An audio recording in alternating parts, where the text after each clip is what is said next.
ITV2 is live at the Indianapolis Motor Speedway, the Brickyard. After a 9-year absence, Formula One is back in the United States.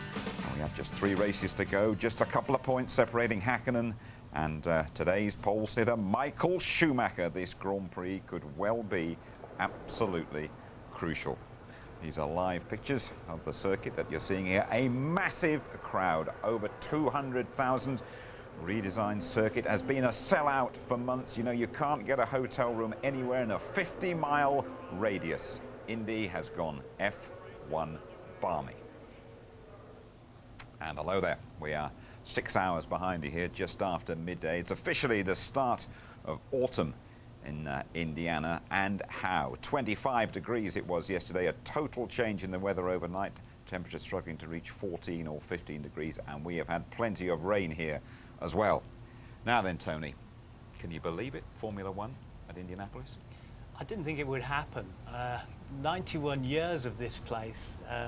It counted for Formula One championship points between 1950 and 60, but getting your own race here is a chance to stamp a bit of Formula One on North America, a chance to really make it a genuine world championship. And so far, it seems in general, they've really taken to it. And it was just great watching the old majorettes there and the bands going along. It's real Americana with a mixture of these strange European folk who've invaded.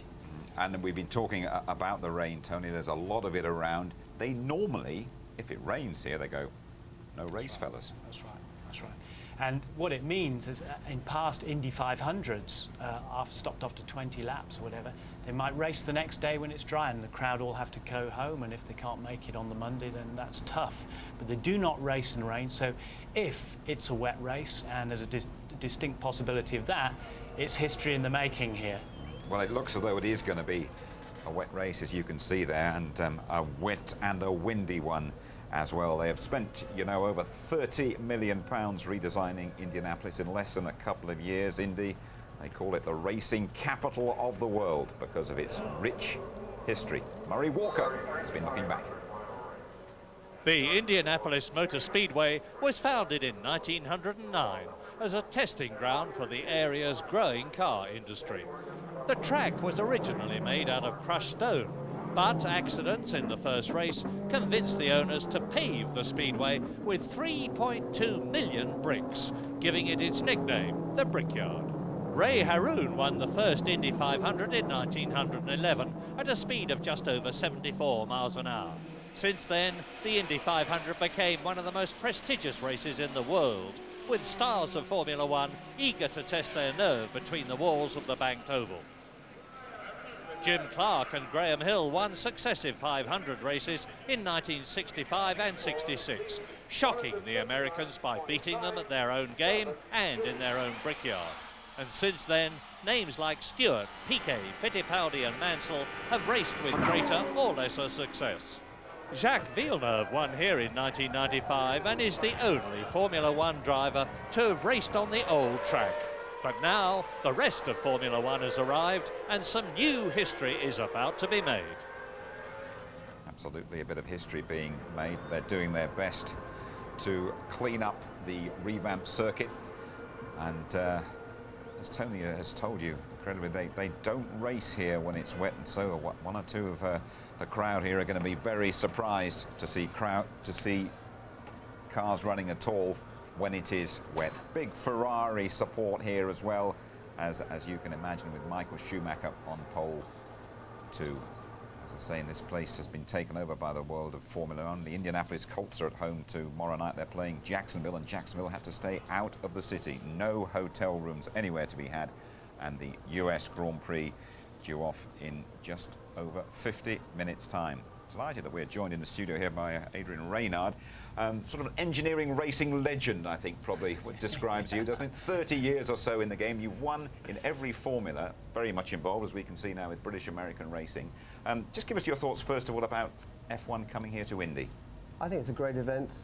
Just looking at the number of people that have poured in today on a rainy day just endorses the fact that it is a very popular sport throughout the world, and it's had some great interest in the USA. I think it's absolutely amazing.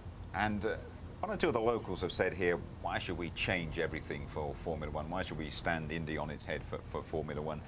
Do you feel that's fair? I don't think we're standing Indy on its head. I think the Indy 500 and the Brickyard 400 are entities on their own, and this is just another type of racing. It's a different type of sport, different regulations, and perhaps some common but some unique fans as well. So I think it deserves a place here, and it's probably now the biggest spectators in Formula One. It's suddenly just become this massive event. Your cars won the Indy 500 here twice in the mid-90s when a certain Mr. Jacques Villeneuve was driving for you, wasn't he? What are your memories? We can just see that down here, your memories of that particular day.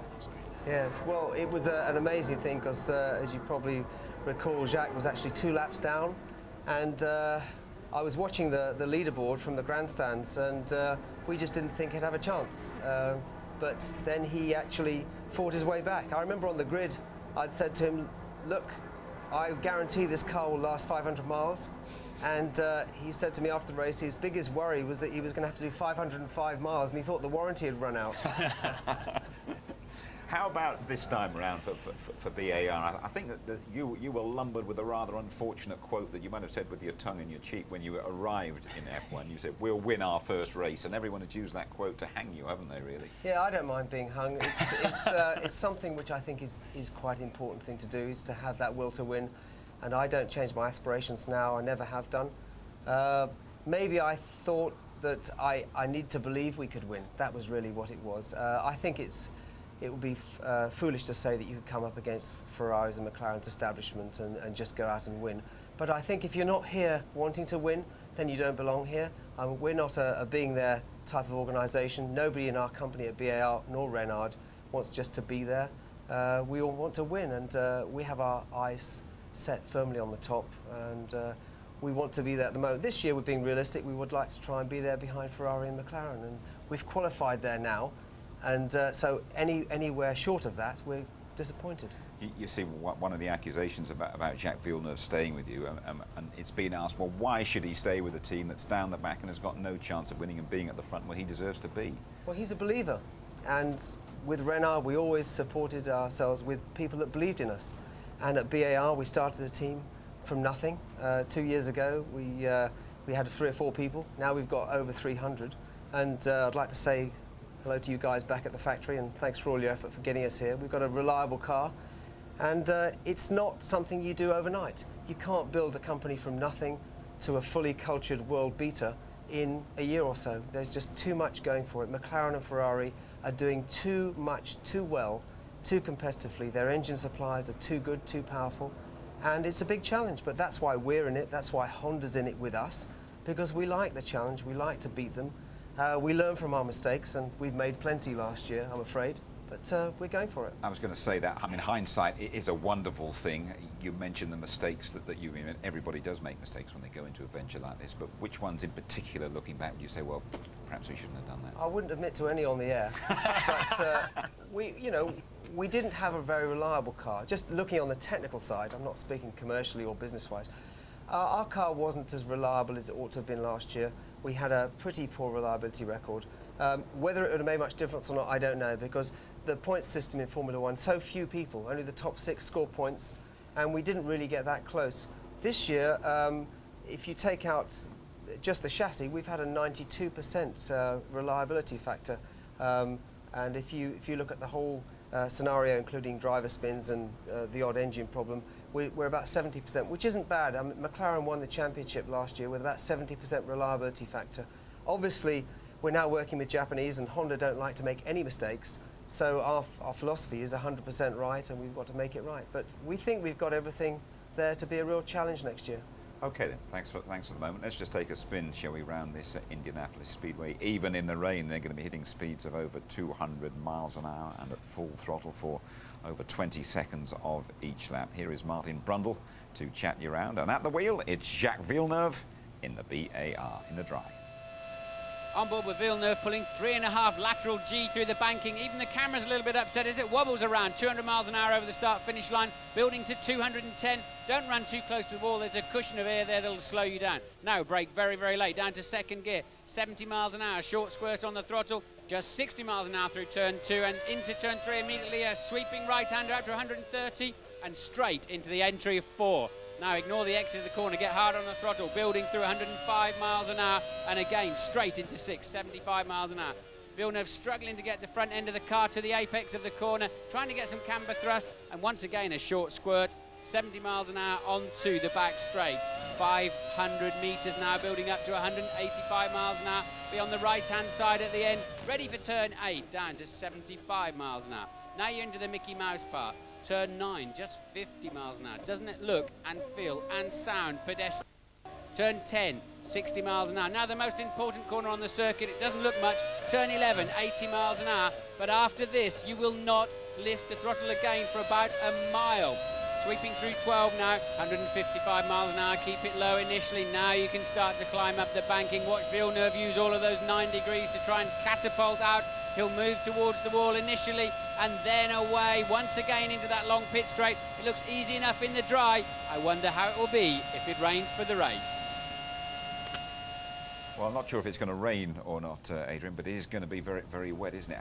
How do you cope with that? What do the teams feel about that? Well, we've got probably 20 people working on race strategy now between BAR and Honda.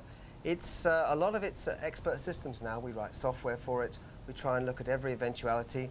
Weight, tyre degradation, track temperature, who's in front, who's behind, all those things we feed into the equation, fuel consumption. So it's not a simple thing. It's not a case of one man making a decision anymore and making a call, oh, let's come in for some fuel. So there's a lot of expert help we get in making our decisions. And then, of course, it goes and rains at the last minute. So you've got to have the flexibility of being able to readapt the situation. We have a very strange situation today in that in a warm-up this morning, we got to a level where the wet tyres weren't actually going any quicker as it was getting drier. And the dry tyres weren't actually quick enough to go quicker than that. So when you get down to about 124 lap time, the dilemma is, do you leave the car out there doing 124s because it's not going to go any quicker if it's getting dry, or do you come in and put dries on, but knowing that the optimum lap is probably at 117. So there's a bit of no man's land there, which I don't think any software could sort out. Yeah, is there a bit of you that quite likes it when you see the rain, because it does sort of even the playing field up a bit? With our situation, this time of year, the reliability is usually better for McLaren, Honda, the guys in front of us. So in a normal race, if they last, we're going to have a hell of a job getting in front of them. So in some ways, something like a random situation or an accident not involving us would help. And it's, as I said, it's very difficult to try and get into those very few 6 points which are there. And 7th is just useless, really. With your name, British American Racing, do you see yourself as a bit as the home team here today? Well, I used to live here in 1995. We spent a year here. It's very dear to me, Indianapolis, and love the town, love the atmosphere, and love the fans. So it's nice for me. I think it's nice for Jacques as well. but not much of the British-American team is too American here. We've got a few Americans employed. Just a final word for you, because I know you've got to get back to the other side of the circuit, on perhaps Jack's emotional approach to coming back to Indy, on his whole feeling about this race. I think he loves every race. He's highly adaptable. He gives 100% at every situation. What's happened recently, he's come on much better in the wet. I think he feels emotionally strong here, and so far the performance he's given to us engineers and in the pits has been pretty bulletproof and very sure of himself. Listen, we appreciate you joining us. Thank you very much. It's a bit of a hike, and best of luck. Okay, Tony. Best of luck in the race this afternoon. Okay then, so as Adrian has said, really racing here for the first time. Big problem finding the right setup for all the teams. I'm joined by Martin Whitmarsh, Managing Director of the McLaren team. Martin, critical part of the World Championship, new circuit to everybody. How have you prepared as a team for this racetrack? We've had plans of the circuit now for a few months, so obviously we've been looking at those, we've been putting that into our simulation, we've been playing those simulations, looking at downforce, looking at suspension setup, trying to make sure we understand it before we get here.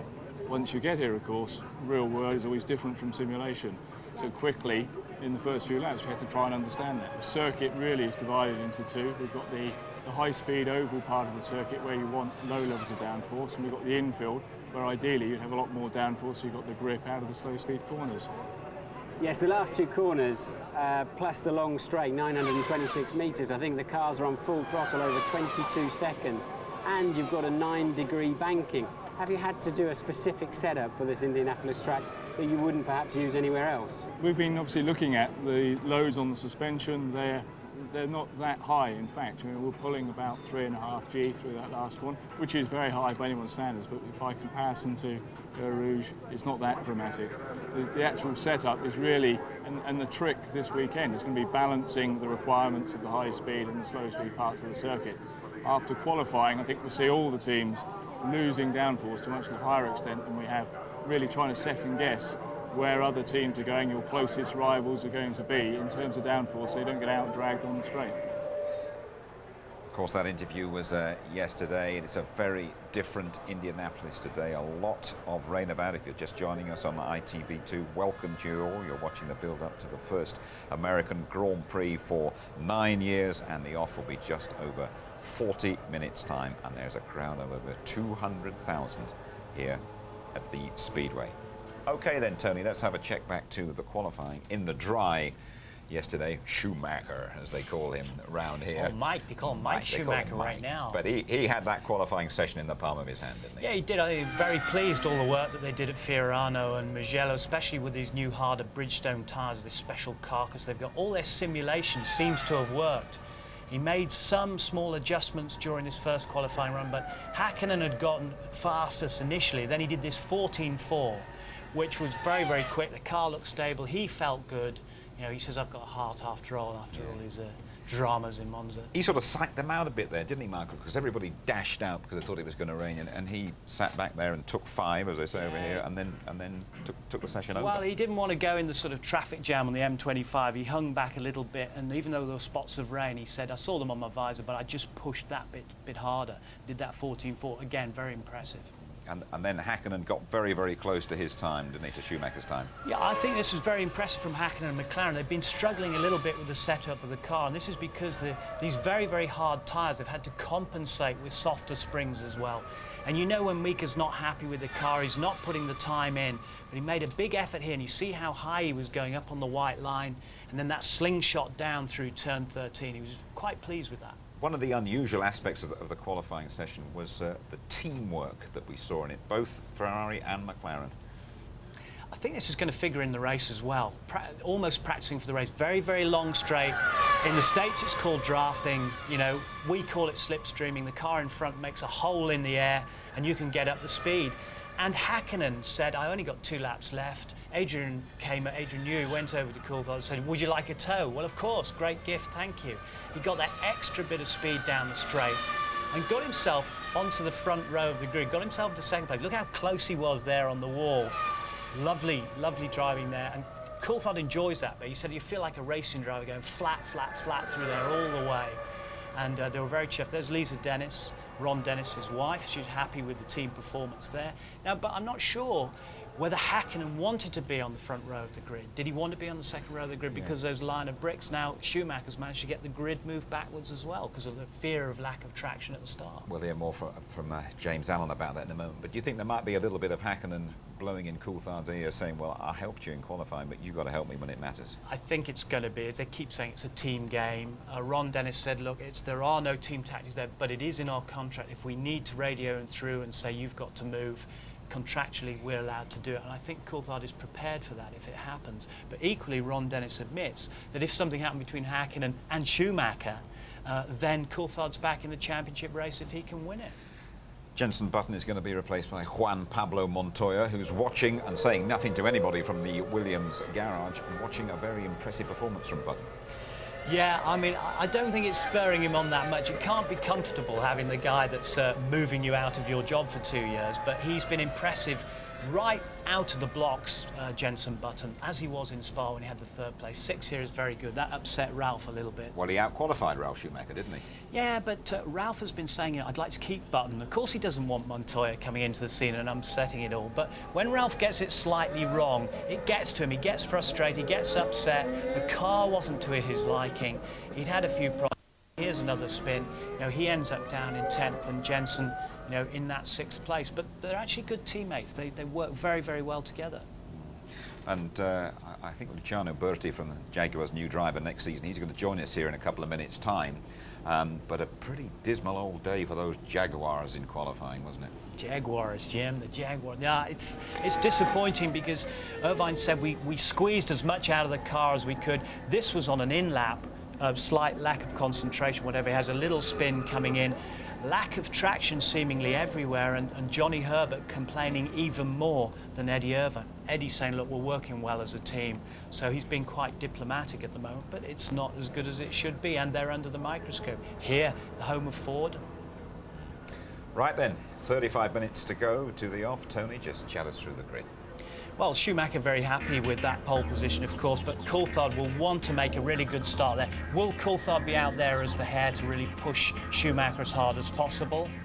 Hakkinen and Barrichello. Barrichello hoping to make a better start. He said, I made a real porridge of it in Monza. Truly says, you know, slipstreaming is going to be very important here. He's chuffed with that. Button 6th place we've talked about. Frenzenweller, he's really taken to Indianapolis. He loves the fans and the reaction he's getting from them. Ralf Schumacher there alongside Diniz.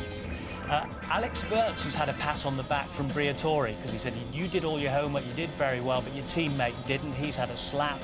Verstappen in the arrows a bit further back than he wants to be. Lots of understeer for Salo. Fisichella, Briatore said you can't rely just on your talent alone. You didn't do your homework, so he's had a bit of a slapping, as I've said. Irvine back there. Della Rosa, who survived that big, awful crash in Monza. Then Herbert, who's been complaining. Alesi had engine problems with the Peugeot. Only 2 more races to go with that, Jean, don't worry. Mazzacane and Genet at the back. We got pole position, and that's always a good indication usually for a race as we had in Monza. It's essential that we get the setup right, and we have had a good setup yesterday, so I don't expect particular problems. Mika didn't have a chance to do another time lap, and I did, so Adrian suggested that he asked me whether it would be beneficial to get a tow, and I of course felt it would be. And I'm appreciative that he did that, but I'm also very happy with the job I did because I had another 13 corners to do after I got the tow. You could do the similar thing in Hockenheim, but you don't get exactly the same effect.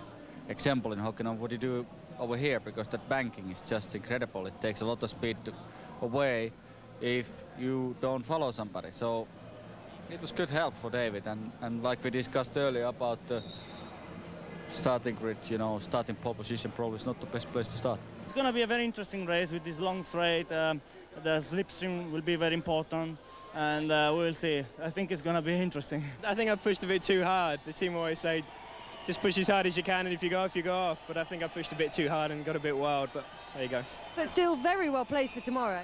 I think it's good. I'm very pleased to be in the top 6 again, and you never know, maybe we can get some good points tomorrow. We'll see. We know we have a quick car. I mean, I'm just 2/10 to be in pole position, and so I'm fairly happy. The only way, really, realistically, I can win the race is if Mika and Michael have a problem, or certainly if Mika has a problem. Otherwise, if I'm running in front and leading, then I think it's it's normal to expect the team to want to try and maximise this position. So nothing's changed really. It's always teamwork, you know, that's where it has to be.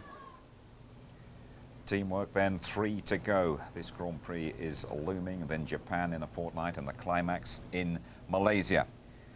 Hakkinen odds on to win the title again. Schumacher has that great air of confidence about him throughout the weekend. Coulthard has gone quickest in warm-up though. Barrichello's toe helped his teammate enormously, but poor Fisichella, he's had a verbal whacking from Fabio Briatore and another crash here in practice. In the constructors, McLaren have a 4-point advantage. Williams could well improve their total today. The Jordans are well placed, Trulli 5th, and Frentzen is 7th. Well, beating the promotional drum here, all important in the States. Jaguar and McLaren's David Coulthard have both done their bit in New York en route to Indianapolis. Different teams, but the same message. Formula One is back in the USA.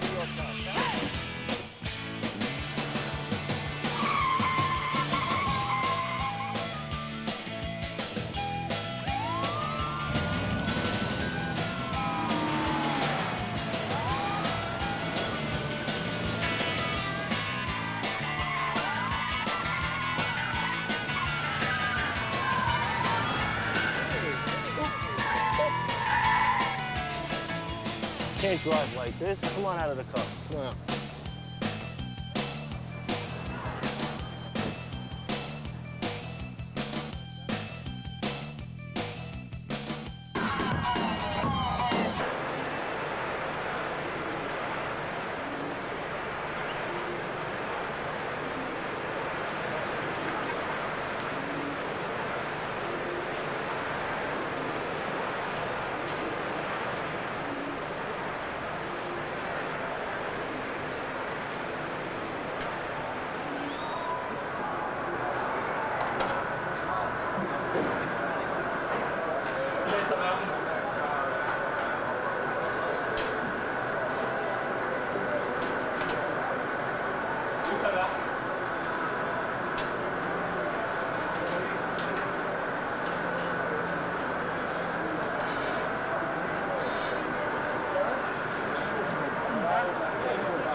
You're the only one I'm missing.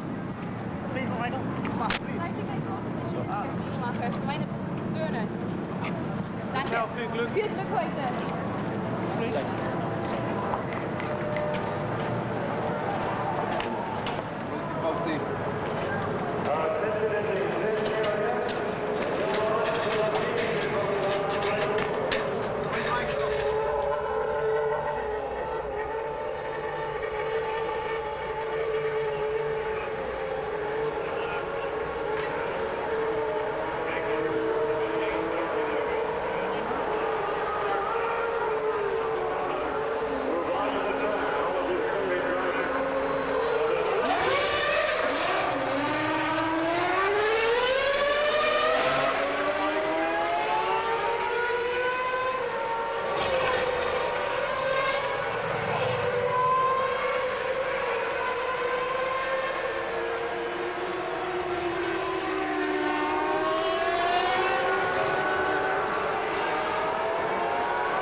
ITV2 welcomes you back to the Indianapolis Motor Speedway. Just look at that, a fantastic crowd, over 200,000 gathered here. The rain has stopped. The United States Grand Prix, the first one for 9 years at the place they hope will become the permanent American home of Formula One, is due off in just under half an hour's time. And as you can see and as you can hear, the pit lane has been opened. Delighted that we're joined by Luciano Berti. Hi, Luciano, welcome. We saw you drive briefly in Austria when Eddie Irvine was ill, and of course you will be driving with Eddie in Jaguar next season, won't you? Now, how upset are you perhaps not to be involved here, because I'm sure you'd love to be driving here? Well, it is a little bit boring to be out of the car, but I think it's part of it. I've been learning a lot, not just about driving a Formula One car this year, but because I've been to all the races and most of the tests, I've been learning about Formula One itself, the politics, the press, how to work with the team when I'm not driving. So I think that's going to help me a lot for next year. We saw just some pictures of you driving in Austria when they came to you very late and said you were going to have to drive, but you were so cool there, you didn't look nervous at all. It was a last-minute thing, so I knew that would be very difficult anyway. I didn't know the track. So I said, well, if I approach as a normal test, I think I'll be relaxed and I'll drive better. So I had enough pressure already, and if I was putting pressure on myself, it would be even worse. So it was better to keep calm, and it helped in the end. I guess we've moved a bit closer to your home, a bit closer to Sao Paulo, haven't we, from Britain coming here to Indianapolis. What are your impressions of Indy as an F1 circuit? I think it was pretty good. It's quite different from the other tracks that we've been before. You can see the whole crowd, and so you can realize how many people are watching the race. Usually in most F1 tracks you can see maybe just one grandstand and that's it. So here we can see all the fans. The paddock is very nice. The track, although there are some corners that are not that fast, it's still quite a nice track. The banking, the last corner is very nice to watch. So I think it's going to be quite interesting, and I'm glad that he came back to America. Do you think, finally, for the moment, Luciano, that there will be a traditional, a proper start here? Is there any likelihood they might start behind the safety car like they did in Belgium? I hope they do a normal start. I think, okay, it's wet, the first corner is a little bit slow, so there is a possibility to have an accident. But I think that's part of the game. You know, there is enough room to people to deal with each other. So hopefully they can do a normal start. It would be nice for the American fans to see that, because they are used to the running starts. So hopefully they will let them race and see what happens. Okay, Luciano, thanks for the moment anyway. The pit lane has been open for, what, just about 5 minutes now. Let's sample the atmosphere down there with our reporter, James Allen. James, it's all yours. Yeah, it's my favourite time of the Grand Prix weekend. Hello, everybody. The pit lane is now open. The cars have got about 10 minutes now to get onto the start grid. They could come back through the pit lane if they want to, drive back out, but once they go across that line there, they've got to go onto the grid. Very unusual. Look at this. Michael Schumacher still in his car. He hasn't done a single lap yet, hasn't driven out there at all. A lot of discussion going on. I just caught a word with Ross Brawn a moment ago, and he told me that they're expecting a shower sometime during the race. It's not completely dry. There is Ross Brawn, the master tactician. You can see he's thinking quite hard. Coulthard's back in the garage as well, I understand. Normally the McLaren drivers go straight to the grid, whereas Michael likes to come in here, just fiddle with a few things, keep the competition guessing. Now, Jim, it's a total lottery today. It may rain again, but how much wing do you put on the car? You remember in Spa, where Häkkinen made that memorable pass on Michael Schumacher. The reason he was able to do that was because he was on a dry setup and Michael was on a wet setup, so Häkkinen had a better straight line speed. We could see that again today. Complete lottery aspect. My hunch is that this race will be won by the team that's best at thinking on its feet. Draw your own conclusions from that.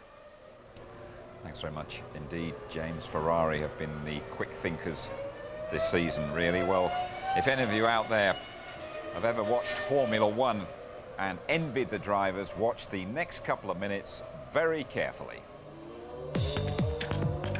Ever wanted to ride an F1 car? Well, now's your chance. We're teaming up with McLaren Mercedes to offer you the thrill of a lifetime, a ride in the back of their two-seater. 2 lucky winners will get a day out at Silverstone and feel the power of a 750 horsepower racing car on one of the fastest tracks of all. And don't worry too much about the chauffeur, we'll provide him too. The car's suitable for most people, but it can reach speeds of up to 200 miles an hour and corner at over 3 Gs, so you'll need to pass a medical and be within the height and weight limits. Also, you need to be 18 or over. And to qualify, you have to answer these 2 very simple questions. When did Mika Häkkinen make his Formula One debut? Was it A, 1991, B, 1992, or C, 1993? A, 91, B, 92, C, 93. Question 2, McLaren hold the record for the most wins in a season, but how many was it? A, 13, B, 14, C, 15. A, 13, B, 14, C, 15. Here's the number to dial, 09065 811 811. 09065 811 811. And don't worry, we'll repeat the questions at the next 2 races in the Far East, and you can find the rules and conditions on these websites. The best of luck to you all. Yes, good luck with that one. Our studio guest, Luciano Berti, will be in one of those next season. It takes us nicely to another Murray Meets, and today Murray Walker's with a man with a very big job in front of him.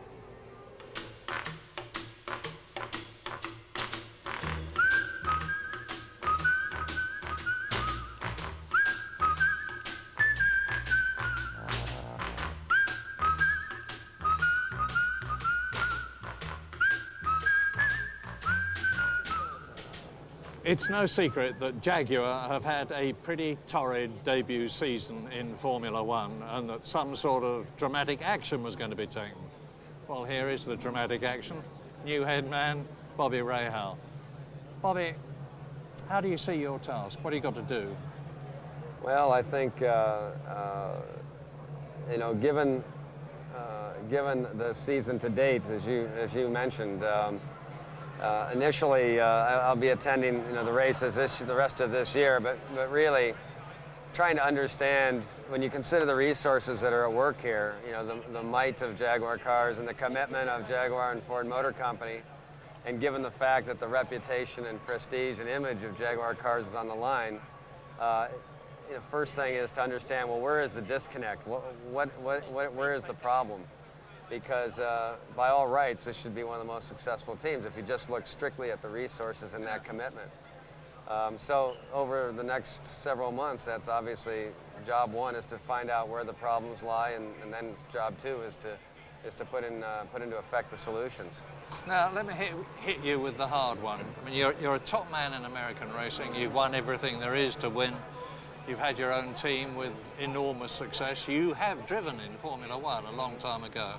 But inevitably, there are going to be a lot of people who are going to say, what does an American know about putting Formula One right? Right.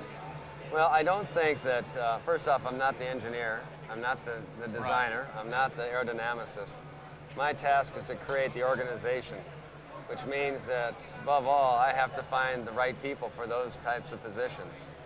And then, basically, I have to get out of the way. I have to allow them to do their jobs. So I think that those kinds of disciplines, or I think that basic tenets of building of a company are no different whether you're making, you know, widgets, or whether you're in kart, or whether you're in Formula One, or what have you. You know, discipline, organization, all those things are universal. And so I do believe that if we can instill that kind of organization and discipline and get the right people doing the right things in the right places, then it's irrelevant where I may have been. Are you going to do this at arm's length from the States? No, I'm moving to England. I don't think you could do this job from arm's length. When Neil Ressler called me to consider this, naturally, I mean, this is a big task. And I don't think I have any illusions as to the immensity of it. But how many times are you offered the opportunity or the chance to run a Formula One team? And having enjoyed my time in Europe racing as much as I did, I enjoyed living in England many years ago. I just enjoyed the whole scene. Perhaps in some ways I'm fulfilling some of the goals just in a more vicarious way than I did as a driver.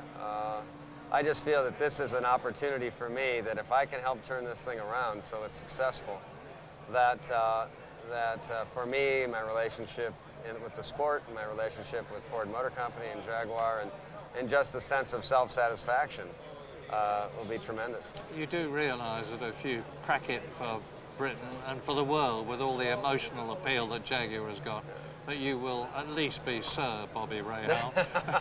Does that appeal to you? Well, I don't. I'm not looking for that at all, but I appreciate very well what Jaguar, what that name conjures up, you know, in its image and the reputation and what it means to England. And I may be an American, but I have an appreciation for history. Thanks for talking to us, and every success. Thank you. Thanks. Just heard there is no chance of a safety car start. Indy will be treated to a traditional F1 start. Now then, Luciano, what do you make of your new boss there, Mr. Rahal? I was pretty happy with the decision to take him on board. He was very successful as a race driver, so he has a very good racing background. Also, I know that he's a very successful businessman, so it's a perfect combination for the team. Also, with Neil Rosler, with his experience, I think the pair can do a very good job, so I'm looking forward to it. Do you think in some way Jenson Button's performances this year have helped you get the drive, because you raced against Jenson in F3? Definitely. I mean, I was racing with Jason, like I said, last year, so the comparison was a direct comparison. And he has done an awesome job this year, so for sure he helped. I mean, if he had done a bad job, people would be afraid to try a new driver. But they were not afraid because of Jenson. So, of course, he had a good car to do it. You can see Heidfeld, he did struggle because the car wasn't as good. So, hopefully, I can have a good car next year and do a good job as well. One or two of you are a bit superstitious, aren't you, you drivers? I mean, Wirtz wears a red boot and a blue boot. And what's this about you? You never get into a car from the right side? Yeah, well, I said that once, but I'm not that superstitious. I just said that if there is something about superstitious, I always get from the right side. But because I'm used to it, you know, it's something that is like maybe when you wake up in the morning and usually you get up just in one side of the bed. It's the same on the race. So you always get in from the right side? From the right, and leave from the left. Okay. Now, just before you go, what about the race today? I mean, I know you're close pals with Rubens Barrichello, aren't you? But what's your overall feeling about how the race might go? I think it's going to be quite interesting. The start, of course, is going to be crucial. You know, you can see David going for it. He has nothing to lose. And Michael has to be aggressive as well. Rubens is going to be trying his best to do whatever he can from fourth. And Mika, you know, has to go for it. So it's quite nice that everybody has to go for it. They cannot sandbag too much. So it's going to be interesting. Give us one name from all that group. I think Michael. Okay, all right. Hey, listen. Thanks for joining us, and we'll be watching you very closely Thank you very next much. season. The best of luck. Thanks. Okay, then. It is time for us to go grid walking, and that means Martin Brundle. Hello, everybody. Hi, all, as they might say out here. Thanks, Jim. Well, I've got to show you this driver's eye view for starters. Look at the incredible grandstands and crowd down there. 250,000 people, they say. And this, we're getting down low, so I can give you exactly the driver's eye view as they head down best part of a third of a mile into that turn one. Look at the double-decker grandstands here. Everything's big in America, not least their grandstands. Now, this was due to be somewhere near the start line, the yard of bricks. I'm sure you've seen it on our programs earlier on in the weekend. But they've displaced all the way back to the second row of grid the start position, some 8 meters. Now, that's caused a bit of a fuss. Some people saying they've done it because Michael Schumacher didn't want to be spinning his wheels over those bricks, disadvantaging him on the start. I talked to Charlie Whiting, the race director. They actually wanted to move it back 4 places, but they need sensors underneath all these for the jump start monitors, and they weren't able to get enough of them in. So they moved the grid back. But look on the right-hand side. I don't know if you can see this over here, Andy. Look, it's damp on the right-hand side of the grid and dry on the left-hand side of the grid. So our 2 boys, Button and Coulthard, are both, unfortunately, on the right-hand side of the grid. So they got a wet start. But it's going to be much worse than that, I think. It's... what's happening here? We're trying to get... Sorry, I'm sorry. I think he didn't know we were live. OK, the problem they've got is, do they run wets or slicks? Apparently, it was super, super slippery on the infield. And even the safety car found it incredibly slippery. But There's an F-14 just coming overboard. I mean, like, just stay with us on the US Air Force, apparently. I hope you can still hear me. We can't even see him. The cloud base is so low. The problem they had this morning is on the wet tyres, they were blistering them within 1 lap around that banking. And because the water drains off there so quickly, but apparently the infield is so slippery that even the safety car found it difficult to drive there. In a Ferrari race that was on earlier on today, they were spinning off left, right and centre, and I really don't think the drivers are going to know what tyres to start the race on. Let's see who we can find on the grid here. I think I saw Bernie's having a chat there, so we got a little present for Bernie that we owe him from the previous race. So, but Sarah, could you have a quick word with ITV? What are you up to here? Well, I'm a great supporter of Formula One. You might have seen me around a few times, and I've got some. In fact, Ron Dennis's son is my godson, so I like to support that team. Good stuff. So you're hoping for a silver win today, then obviously. Coulthard or Hakkinen? I don't know. I'm happy with a silver win. Happy with this? But it's good. It's good. It's good to be here. The Speedway's done a great job. It's a great track. It's the best track I've been to. Absolutely. Good to see you. We've got to move on. I wanted to catch up with Bernie because he managed to beat our lot. Here he is over here now. Bernard, we got a. How are you? You must be really proud of yourself, like pulling this event together. It does look pretty spectacular, looks great, doesn't it? Quite a good crowd. Absolutely amazing, yeah? It's You're pleased with it? It's just like a Silverstone club race, isn't it? It is, I know, Beautiful. well, yeah, but Silverstone, is even better. Stop promoting Silverstone, please. Well, somebody's got to, listen, we'll fight about that another day. I've got a little prize for you. You won. It's not a prize, it was an investment I made. Yeah, but you didn't pay the stake. You didn't, I'm told, you won the lira. Take the stake out. No, but we don't want to give you this. You didn't pay the stake. Take the stake out. But you can get home on this. Do you want to take it or not? Sure. That looks a bit dodgy. Now, what about moving this grid back? That's very kind of you. Is that a tip? Tipping's a big thing out here, isn't it? That's the stake. Yeah, okay. What do you think about the race? I mean, super. It'll be a good race. Whatever happens, it'll be a super race. You think they'll start on wets or slicks? They ought to start on slicks, but I think but most people are going to start on wets, but I don't know why. No, I don't know either. We've got to go back to the studio. Thanks for talking to us, Bernie. Cheers. Thanks a lot. Thanks a lot, Martin. Took that money very sharply indeed, didn't he, Bernie? A few facts and figures for you. In the 500 was a race in the F1 Championship between 50 and 60. Indianapolis, the oldest location on the F1 calendar, built back in 1909.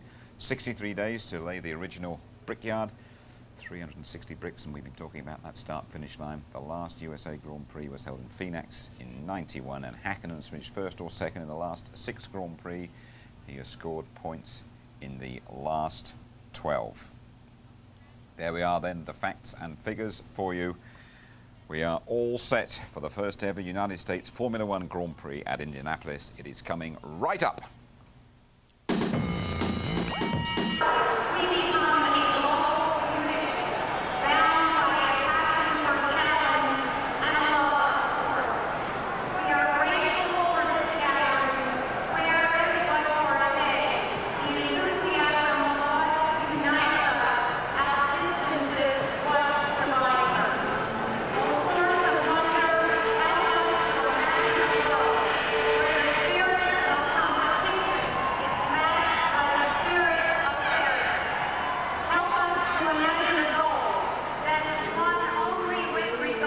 Eddie Jordan, we just spoke to Jarno Trulli. He's so excited. He's applying for an American passport. How are you enjoying it?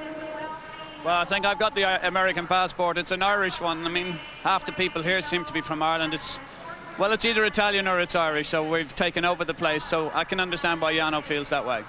I saw you looking up at the clouds. Is that going to affect the strategy? Oh, I think the weather is going to play a big part on today's race. We're predicting rain within about 40-50 minutes of the start, and that will affect them whether or not it's almost dry now. Whether or not the wet tyres will survive until the changeover is very doubtful now, because of the surface here is quite different to what we're used to, and we're not seeing it drying as quickly. So we'll have to wait to see, but it's going to be an interesting strategic race if nothing else.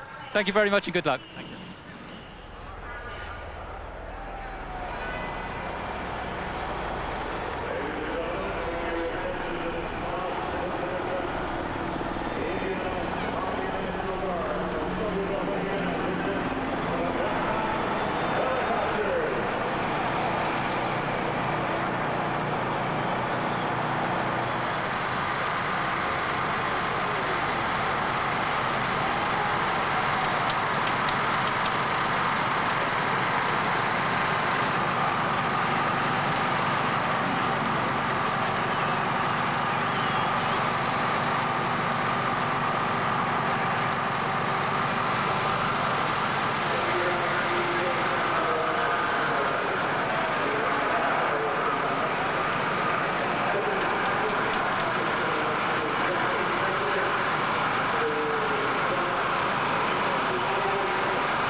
It's the United States Grand Prix at the Indianapolis Motor Speedway. A brand new experience for the 200,000 plus crowd.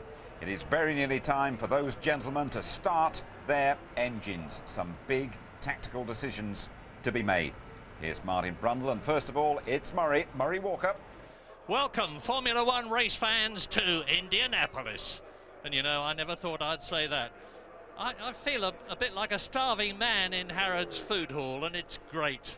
It's an excellent circuit. The facilities are absolutely stupefying. The crowd is mega enthusiastic. The atmosphere is fabulous. But let us not forget that this is a World Championship event. 2 World Championship leaders on the front row. There he is, Mika Häkkinen, 80 points. Alongside him, Michael Schumacher, 78 points. Mika Häkkinen is on the second row of the grid. David Coulthard up there with Michael Schumacher. And let's not forget that twice this year, Mika Häkkinen has burst through from the second row of the grid to take the lead at the first corner. You heard what Adrian Reynard was saying about tyres. They're going to be absolutely critical here. The circuit is still damp. And this morning, Jacques Villeneuve, who knows this circuit better than most, after all he's won the Indy 500, said half the track is dry, and that's where the banking is, and the rest stays humid and wet the whole time, so dry tyres don't work and wet tyres overheat. It is a big dilemma for them. Yes, they were blistering left rears in just one lap this morning. I think I would start on slicks, but I haven't had the experience of going through that infield, and I suspect quite a lot of the drivers are going to go wet. There could well be a mixture on the grid, and whatever happens, I believe we're going to see pretty early pit stops for those that do start on wet tyres. It's a question of how far they can go before they have to do that. But with 3G through the banking, this is just a whole different scenario. There's quite a lot of camber even on that pit straight. So that's why it dries so quickly there. We've said it's a circuit of 2 halves in terms of speed and setup through the weekend. But that's also turned out to be the same, exactly the same with the weather conditions, because as you can see, the pit straight there virtually bone dry now. As I was standing down there, it was literally drying in front of your eyes. There's a little bit of heat bursting through now. So I'm just having a look and see what the track temperature is. Just 12 degrees, mind you. Now, we saw yesterday the cut-off point was 1 minute 24 before they had to come in for slick tyres. And it looked the same this morning, excepting it was so damp and cold that the track would not dry out. And Schumi went out on a set of, Michael Schumacher went out on a set of slicks late on and was some 7 or 8 seconds off the pace. So it's very difficult, Murray, for them to choose the correct moment to come in and make that pit stop. Yeah, track temperature is just about 1 degree cooler than it was this morning. But you know, it's a funny thing to say, but the weather conditions for this race look to me to be absolutely ideal for America. Let's make no bones about it. There's Jarno Trulli on wet weather tyres. Let's make no bones about it. Formula One wants to impress America. America is not used to cars racing in the wet on the ovals. They always stop the race, or they don't start it if it's wet, and understandably so, when you're turning left at 220 miles an hour all the time, and if you break away you're going to be in real trouble. But in Formula One they could be seeing a wet dry race, a great introduction for America. Well, this enormous crowd has never seen a standing start with regard to this circuit especially, or of course any running in the wet. They don't run here in the rain, they just all go home and come back the next day on the super speedway itself. And looking out of our window here, Murray, I can't see a single car on dry tyres. In the first 10, 12 that I can see, all are carrying wet tyres, as you just saw there on Michael Schumacher's Ferrari. Apparently Johnny Herbert down the field is on slicks, but he can afford to take a risk in that respect because he's back in 19th place on the grid. So those wet tyres are going to take some serious punishment. Right up to the first corner, the right-hander, turn 1. It's a sharp 90 degree, like Monza, but much further away. And this is where they turn off the super speedway, running in the opposite direction to the Indy 500. Turn 2, now there's a lot. Turn 3 is the right-hander, which keeps going right-handed up into turn 4, and they're doing about 75 miles an hour there. Then they sprint up to about 140 on that little short straight with Michael Schumacher leading. Now they're coming up to the double 90 at turn 6, there it is, and they're taking that at about 70 miles an hour, I guess. Up to the second fastest part of the course now, Hulman Boulevard, named after the great Hulman family that have pushed Indy on so far. Building up to some 185 miles an hour as they turn into turn 8. Parade lap, Schumacher, Coulthard, Hakkinen, Barrichello, Jarno Trulli, Jenson Button, an excellent 6th on the grid, don't forget. Now they're coming up to that bank turn. They will hit it in race conditions at about 155 miles an hour, still accelerating for turn 13, 185 miles an hour. It hasn't been the problem people expected it to be, because all the loadings on the tyres and suspension are equally spread. But they then come out onto the long straight past Tower Terrace, 210 miles an hour before they get up to turn 1. And just look at the crowd there. It's absolutely massive. I've been here for the Indy 500 when there were over 400,000 people. There's about 250,000 here today. By far the biggest Formula One crowd that I've ever seen, even bigger than Hungary the first year that we ever had it. And it's coming up to climax time. Yes, and it looks right. I wonder if it'd feel like being at a disco with not enough people there. Just 250,000 people in a 400-odd-thousand seater stadium, but it doesn't work out that way. We're using about 2/3 of the actual facility, and it feels just great. But a start here on wet tyres on a dry track. Where do you brake into the first corner on wet tyres and a dry track? So a lot of unknowns for everybody sitting out there, and this is a tough one for young Jenson Button too.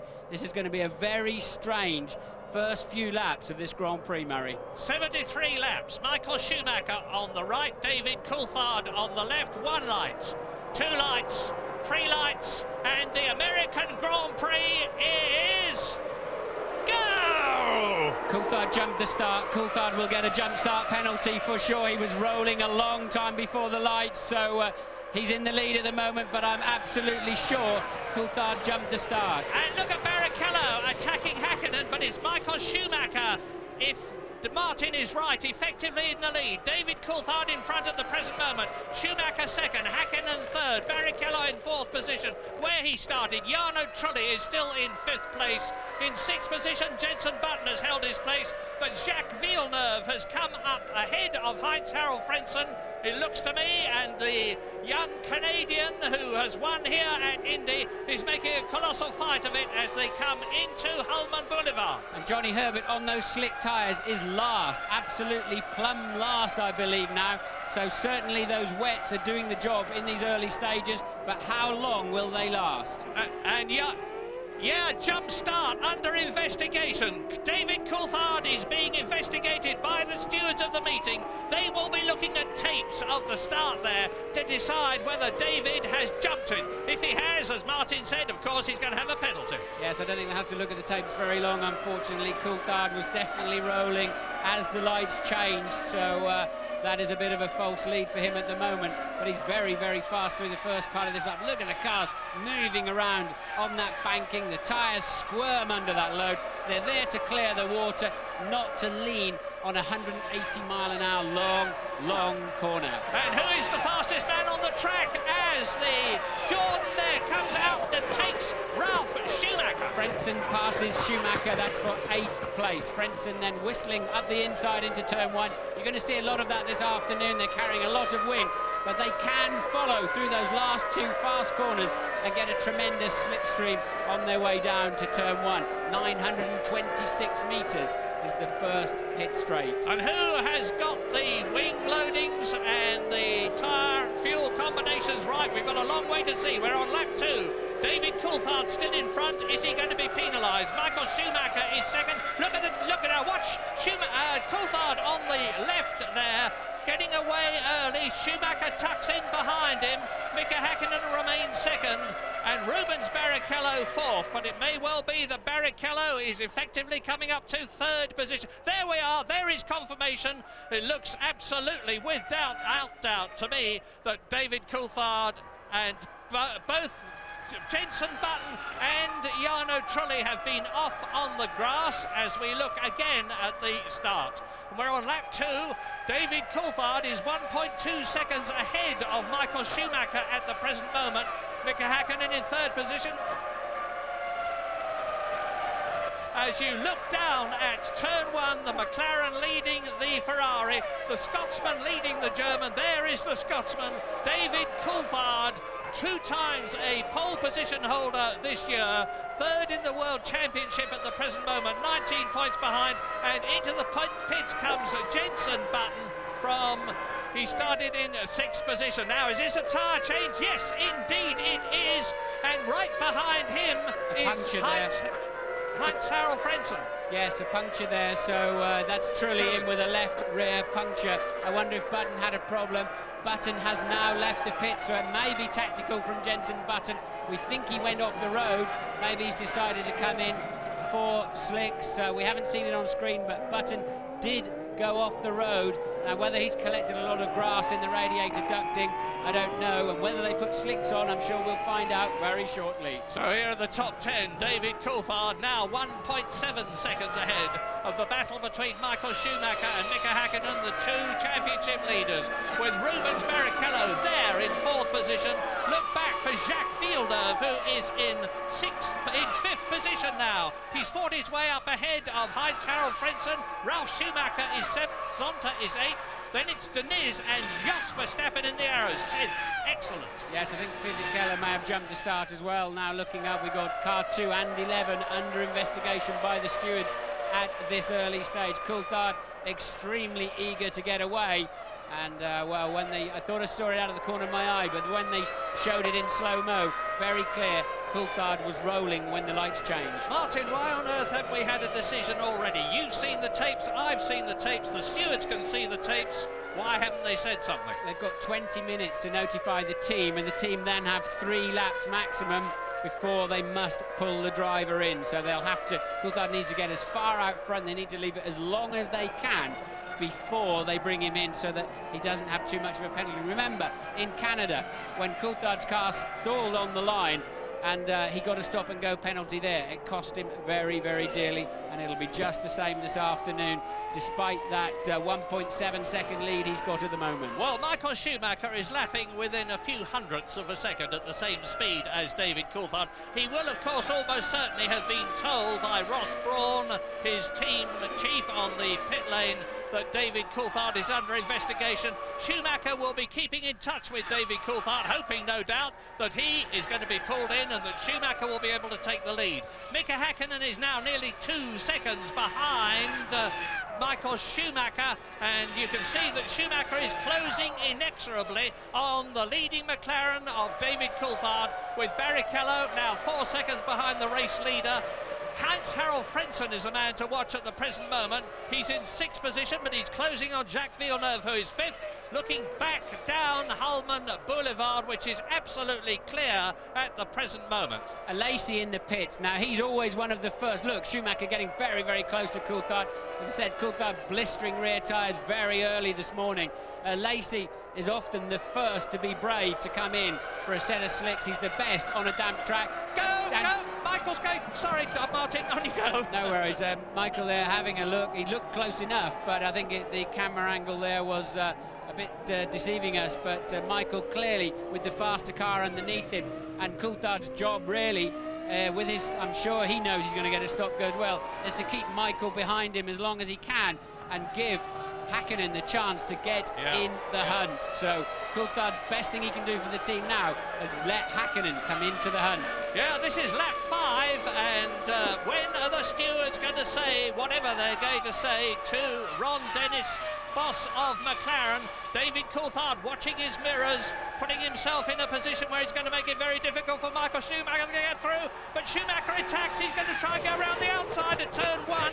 He apparently doesn't know that David Coulthard is under investigation, and look at the way that the German is fighting, sawing left, sawing right, almost cutting the gearbox of David Coulthard's McLaren in half as they go into the right-hander at turn 4. For sure, all 3 drivers at the front there will know of Coulthard's predicament. There is no They have not declared. He did manage to stop the car completely, but he was rolling before the lights. So they'll take a view on that. They've got a graph that'll be printed up on a computer of exactly. And look, Häkkinen getting a run up the inside there of Schumacher.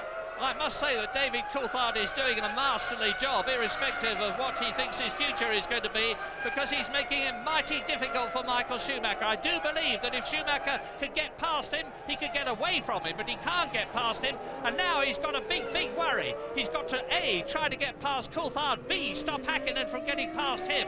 You're looking at the first, second and third. There is 1.2 seconds, and the Ferrari pits are getting ready to bring somebody in. Is it Michael Schumacher? I guess it's more likely to be Schumacher than Barrichello, because Barrichello is all by himself, but it may well be the Brazilian. Barrichello is in the pits. He's out of that picture. Look, he should be in the back of that shot we just saw. So Barrichello will be coming into the pit lane. And look at the toe that Michael Schumacher's got this side. Yeah. Coulthard goes to cover the line. Schumacher goes down the outside, and they just about touch. And once again, oh, they're so close. Yes! Fantastic, and the crowd has gone berserk.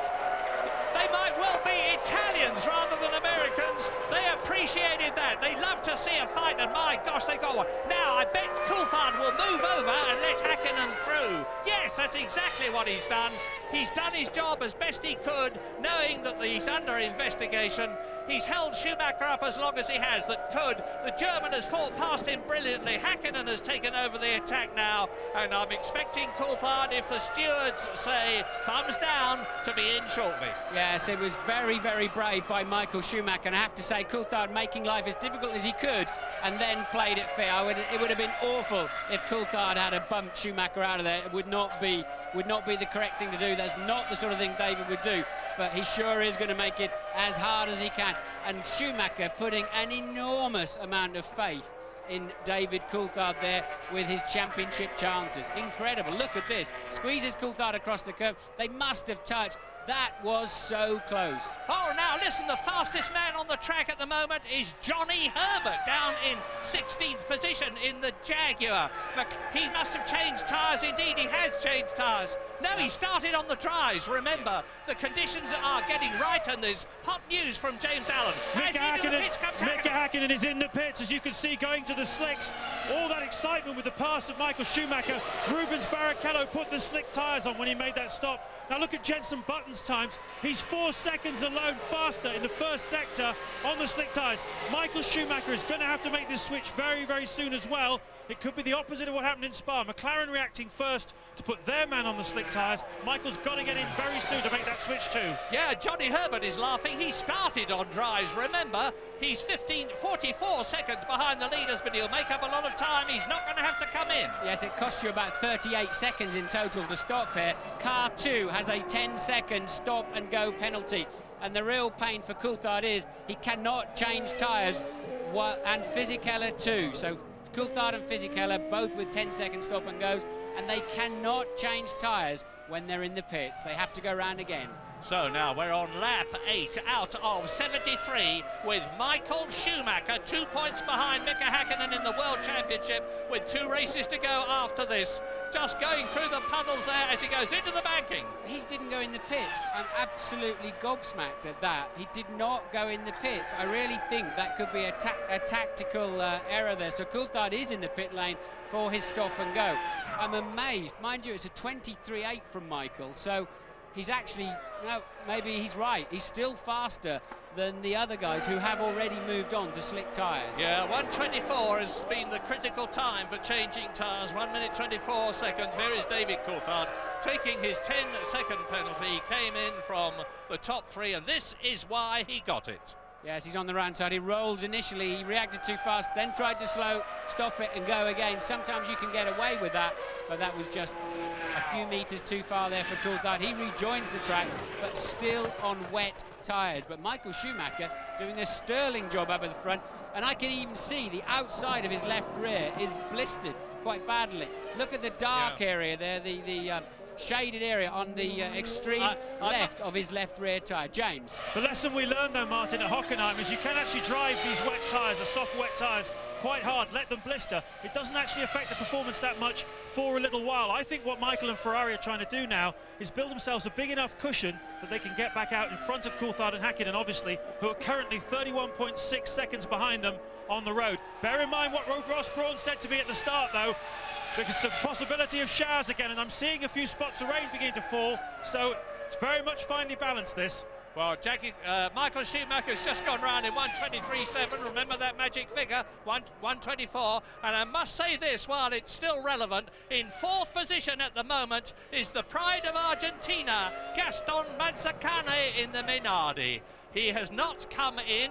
Diniz has not come in. He is third in the Sauber. Heinz-Harald Frentzen is second, 13 seconds. And you're looking at Frentzen now behind Michael Schumacher. We're on lap 10 out of 73. And there is Pedro Diniz, third place, 5.5 seconds behind Heinz-Harald Frentzen. Schumacher, Frentzen, Diniz, Mazzacane, Häkkinen, who's been in, Coulthard back in. Coulthard in for slicks, but I have to say, I was completely wrong. Michael Schumacher's got it aced, and he is still the fastest man on the track on wet tyres. Now, he was some 4 seconds faster than Häkkinen, who is on slicks, so Michael spotted it. The wets are not that bad after all. Certainly the way they're working on that Ferrari.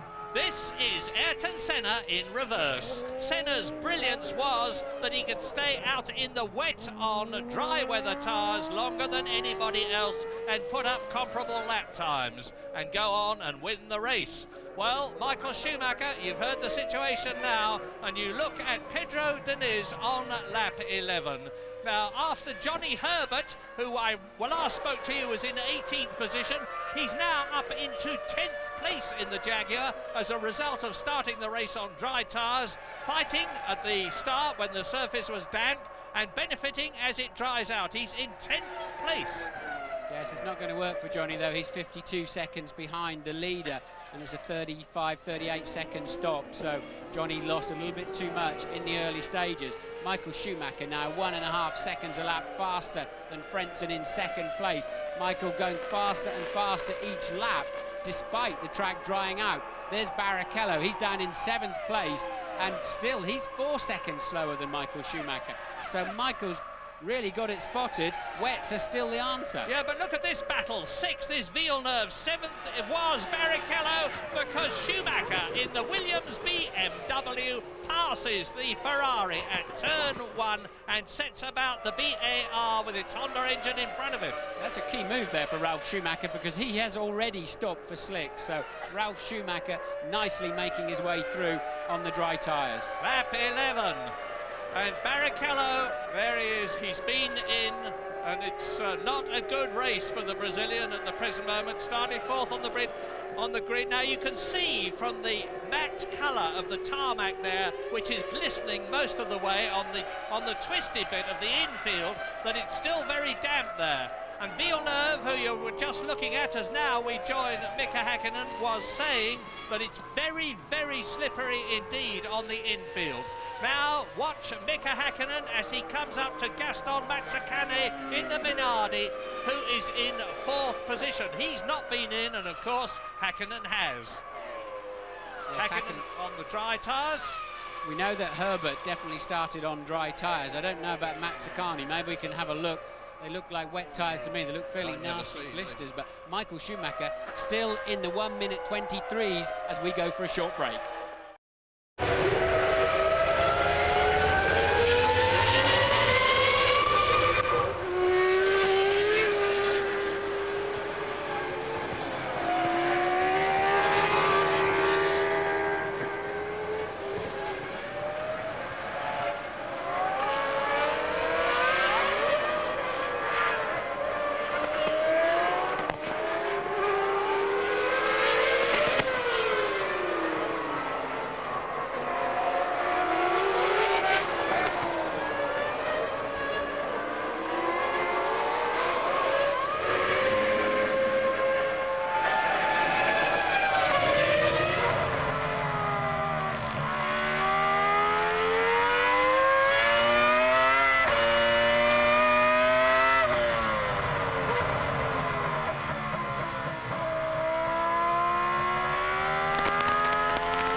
That's 2 consecutive laps. He's followed Mazzacane and can't seem to do anything about him. As Trulli goes straight on. What you saw as we came back from the break was Trulli sitting in the pits after a disastrous stop. It seemed as if the Jordan team brought out the wrong tyres, and he's out of the race anyway. But he sat there for ages and ages, and they had to change the tyres. It looked like they were putting wets on, and they should have had a set of slicks. So finally then Button, and look, Mika Hakkinen waving his arm. Maybe Mika doesn't realise, I mean, it's the first time ever he's racing that Minardi for position.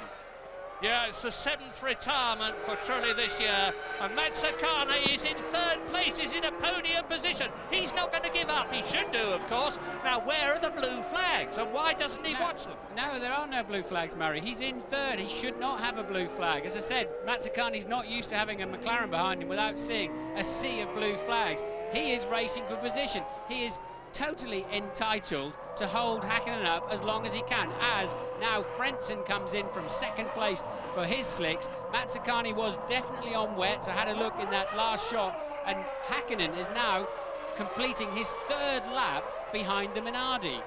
And the Jaguars are continuing to go well. Eddie Irvine, Marc Genet has just gone fastest in the 1st sector, and he's in the Minardi. Ralf Schumacher, the quickest man on the track. Now, listen to this. Michael Schumacher leads Frentzen by 43 seconds at the present moment. Schumacher is the only man of importance at the top not to have come in yet. Frentzen is 43 seconds behind him.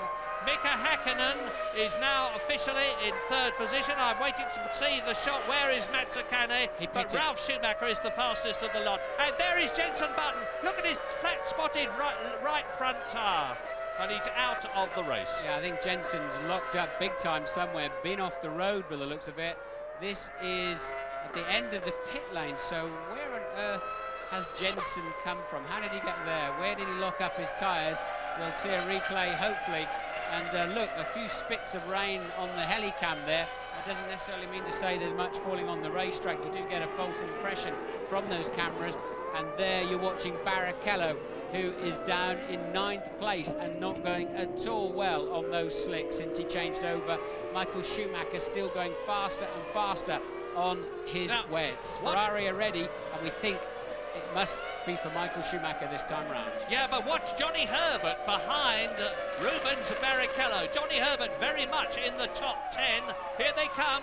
There's the BAR of Jacques Villeneuve, followed by Barrichello, followed by Johnny Herbert. Over the line they go. Ralf Schumacher is up into 3rd place in the Williams BMW. He is really flying. He's just done a 1:20.8. Yes, that's 2.5 seconds. Oh, look at Herbert. Yeah, Johnny's now gone past Barrichello. Barrichello nowhere on this slippery track. Michael has to come into the pits now. He's now starting to lose 1 to 2 seconds, and we understand that the Ferrari is in the pit lane. Yes, he is now, James. 43-second lead over Hakkinen. He will rejoin in the lead. Amazingly, Martin, he's putting new tyres on the right-hand side of the car and old ones, used ones on the left-hand side of the car. Watch how long the fuel nozzle is on for. That'll tell you how much fuel they're putting in at 12 litres per second. Quite a bit of fuel. So quite a bit of fuel for Michael, so that will push him quite deep, 7 seconds, push him quite deep into the race before he makes the major stop. But what they learned here was what Button did in Germany. He went long on the wet tyres. They didn't blister, or rather they blistered, but it didn't matter on the pace. That's what Ferrari learned from that, and they've used it today. McLaren have not used that lesson. Great thinking again. Out of the pit lane comes Michael Schumacher. He was leading by 43 seconds ahead of Mika Hakkinen when he came in.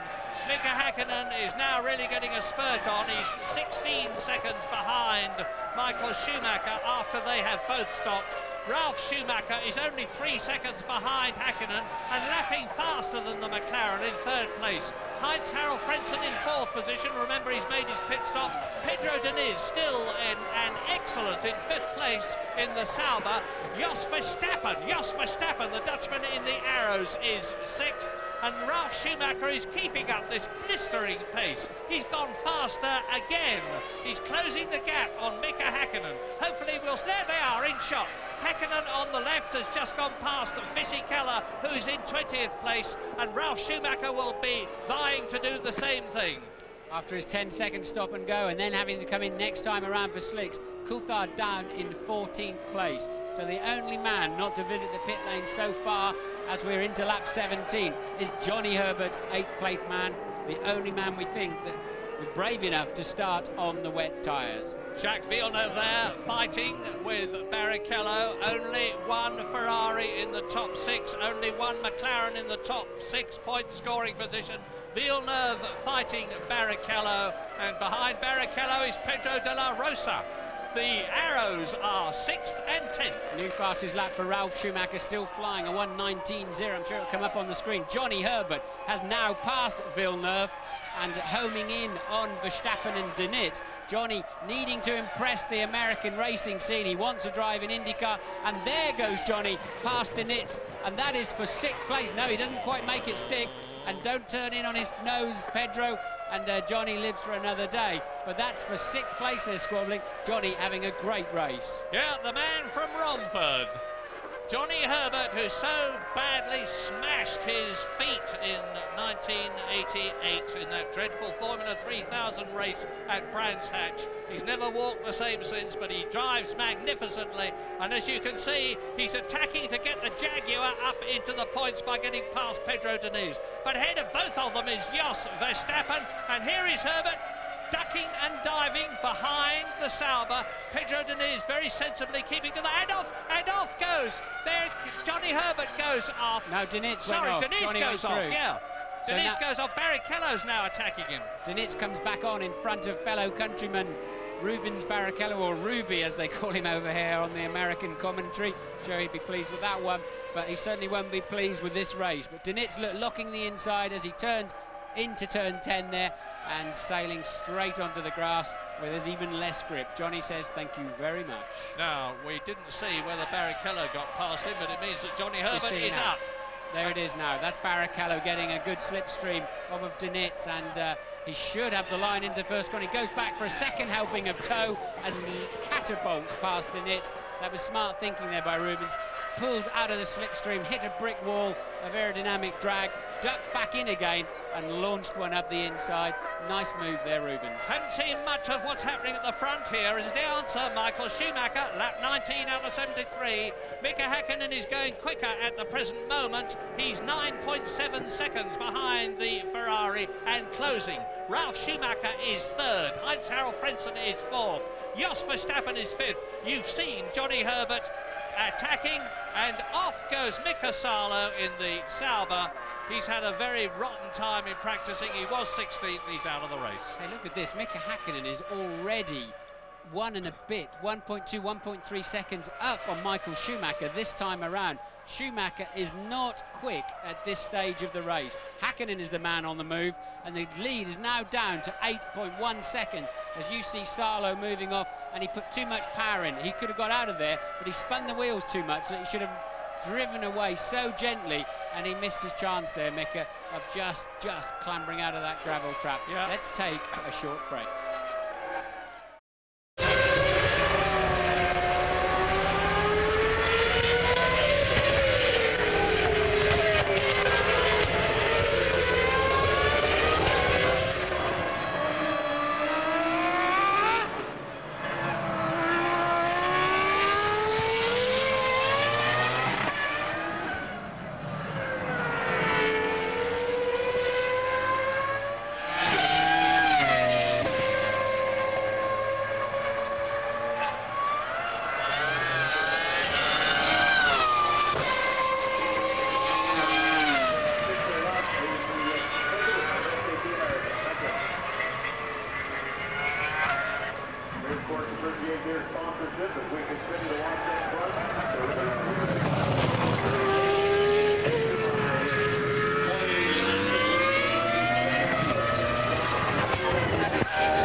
turning out to be a great USA Grand Prix. We're on lap 22 out of 73. And Michael Schumacher has got the message that Mika Häkkinen, after their pit stops, was catching him. He's just put in the fastest lap of the race, 1 minute 17.581, 4/10 of a second faster than Mika Häkkinen. He now leads the Finn in the McLaren by 7.5 seconds. Ralf Schumacher continues to hold a brilliant third place in the Williams BMW ahead of Heinz-Harald Frentzen. And there is the German. His teammate Jarno Trulli has long since retired. Fifth place is Jos Verstappen in the Arrows. The Arrows is going superbly here. But look, watch this. That is Johnny Herbert, who's come up from 19th on the grid to 6th in the race in the Jaguar. Yes, he's been about 3/4 of a second faster than Verstappen in the previous 3 or 4 laps as he's been catching up. Johnny with a very, very good Jaguar underneath him at the moment, and he seems to also have good straight line speed. But so traditionally does that Arrows. The Arrows has been one of the fastest cars in the straight all weekend. So once again, in fact, it is the fastest in a couple of speed traps around here. So Johnny's got his work cut out. He's going to have to be brave on the braking into one to get up the inside of Verstappen. And Häkkinen responding to Michael Schumacher's new pace and brings the gap down to just 6.3 seconds. Louise, what can you tell us? I'm standing here with Jenson Button. Jenson, that was a rather short but fraught Grand Prix for you. Yeah, definitely. The second or third lap, I think I went down the inside of Jarno again, but he seemed to move across when I was alongside him, and then we hit wheels. Then I got a puncture, so the team made a good decision to try slicks, and I think it was working. The way it was, how fast I was catching the people in front, and then I don't know what happened. I was alongside Barrichello, and it was like I hit something, like I went across the finish line, like I hit the bricks or something, and then the engine just died, and that was it. Game over. Thanks, Jenson. And Johnny Herbert there is attacking Jos Verstappen for that 5th place. Now there is Jacques Villeneuve in 7th place and Rubens Barrichello just behind him in the Ferrari. And Mika Häkkinen continues to close on Michael Schumacher. Up front, 5.5 seconds now between the Ferrari in the lead and the McLaren in 2nd place. Ralf Schumacher is on his own, as is Heinz-Harald Frentzen.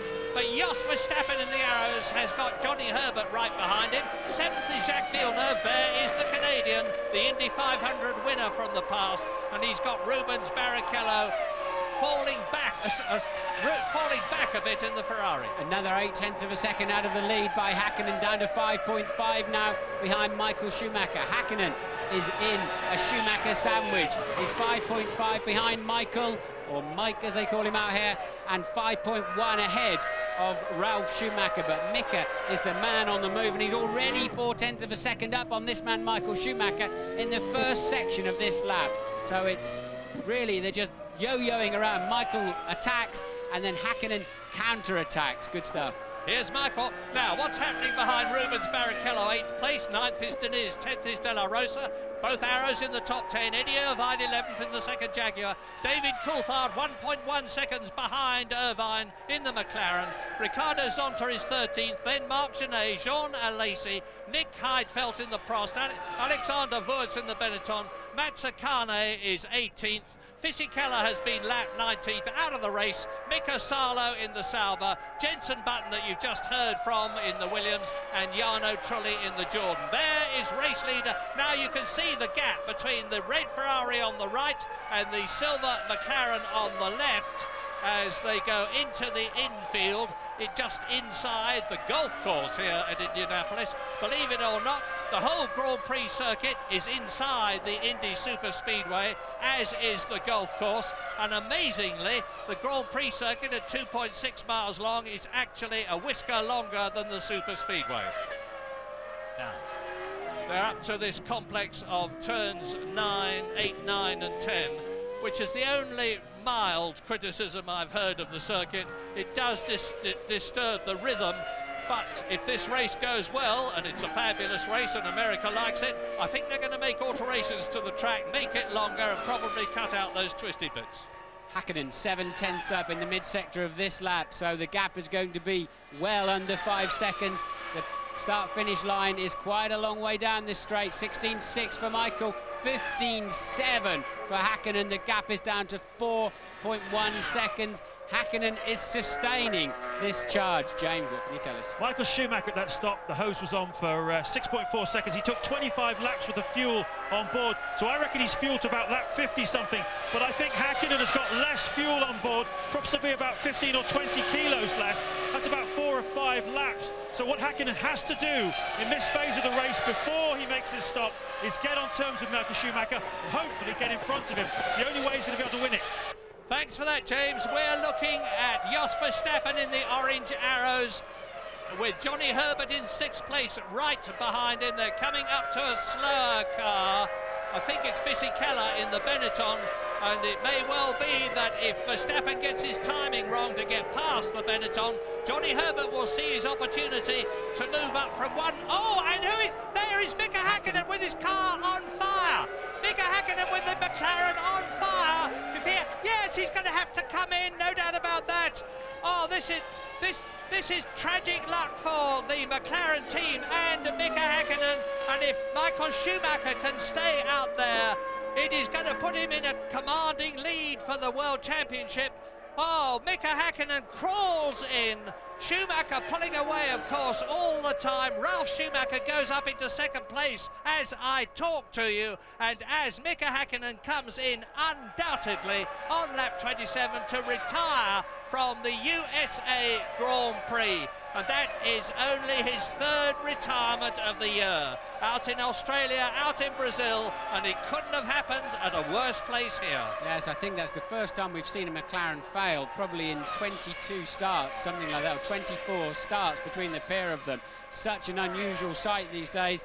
Both the front runners have had great reliability, Ferrari and McLaren. McLaren probably even better. And look, it's really, there must be a hydraulic or oil line that's come adrift in there. And bit of a fire marshal wouldn't go amiss. Yeah, exactly. And the mechanics are down there. Hakkinen made it just into the beginning of the pit lane. Sensible to stop it early. You don't want to go in where you know there are 22 fuel rigs sitting. So Hakkinen stops it early, and that is a huge dent in his chances of a 3rd World Championship. Well, let's just consider the situation. Mika Hakkinen was 2 points ahead of Michael Schumacher in the World Championship. If capital I, capital F. If Michael Schumacher wins this race, he will get 10 World Championship points, which would put him 8 points ahead of Mika Hakkinen with 2 races to go. Japan in 2 weeks, Malaysia in 4 weeks. The German is certainly looking good, but we're on lap 28. It's a 73-lap race. Anything could happen. Yes, it's such a shame for you, the viewers, and the 250,000 people here, because that was shaping up to be a great squabble there between the 2 finest drivers in Formula 1 at the moment. Now we've got 3 Germans in the top 3. Looks like a good day for Germany at the moment. Not a great day for the British mob, although where's Herbert gone? Herbert has fallen down to 13th. He's in the pits as we talk. That's obviously for his first scheduled stop of the afternoon, and a major drama there. They're changing the front wing. So are they... And it doesn't look damaged in any way. That's going to cost Johnny 20-30 seconds. There goes his World Championship points almost certainly. What a shame. I don't know what was the problem with it. Hakkinen there, back into the pits, looking at his car and reflecting on what may have been there. Shame for Herbert. He's dropped out of the picture. So top Brit at the moment is Irvine in 9th, and Coulthard chasing him, level with him as they went over the start line. 0.0 between them, off out of our view, but Coulthard in 10th. And no doubt the calm, imperturbable Ross Brawn, the Ferrari master tactician and technical chief on the pit lane, will have said to Michael Schumacher, Michael, Mika is out of the race. Now, just take things easy. Don't get riled, but Michael Schumacher won't do that. Now, at the present moment, we've got the prospect of the most successful brothers combination in the history of Formula 1. And unless I'm very much mistaken, it's the 9th brothers pairing, finishing 1st and 2nd, because there is Ralf Schumacher in the Williams BMW. He is in 2nd place, 12.5 seconds behind brother Michael, and 16 seconds ahead of fellow German Heinz-Harald Frentzen. So Ferrari leads, Williams BMW 2nd, and the highest place that they have had this season is a 3rd place, 3 of them. for Ralf Schumacher, and 4th Verstappen, 5th Villeneuve, 6th Rubens Barrichello. We're going to leave Indianapolis. Join us for the rest of the race later.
Mika Häkkinen, very, very bad luck there. Did you have any warning that the engine was going to blow? No.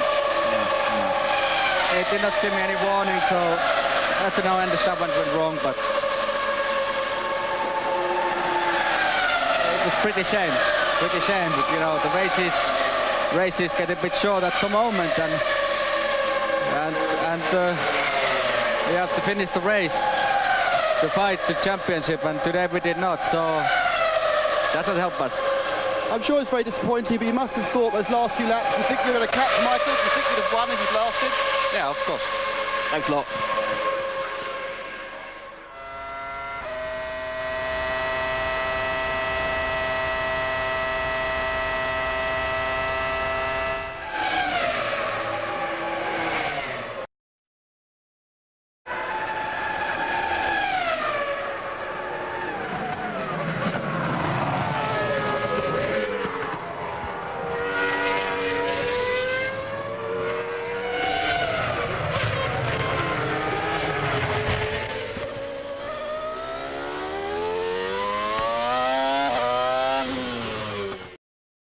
In the top 10, but a terrific battle between Verstappen, Villeneuve and Barrichello. Only about 6 seconds covering the battle for 4th, 5th and 6th places, which at the present moment Jos Verstappen in the Arrows has got.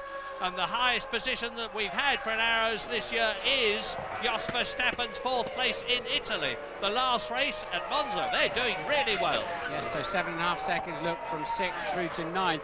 Coulthard too slow out of the turn 11 to be able to get a run at the Arrows, which is very, very fast in a straight line. So his rise up through the field after that stop-go penalty for jumping the start has really come to a bit of a grinding halt now. He cleared 5 of them, but now it looks significantly harder as he comes up against a car that has decent grip and a lot of straight line speed. Denit's driving well just ahead of them. He's in 7th.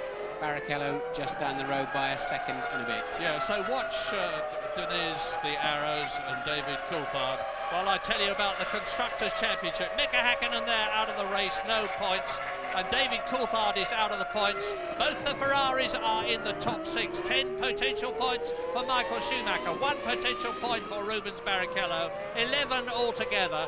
And Ferrari started this race 4 points behind McLaren, so they could end this race 7 points ahead if things stay as they are.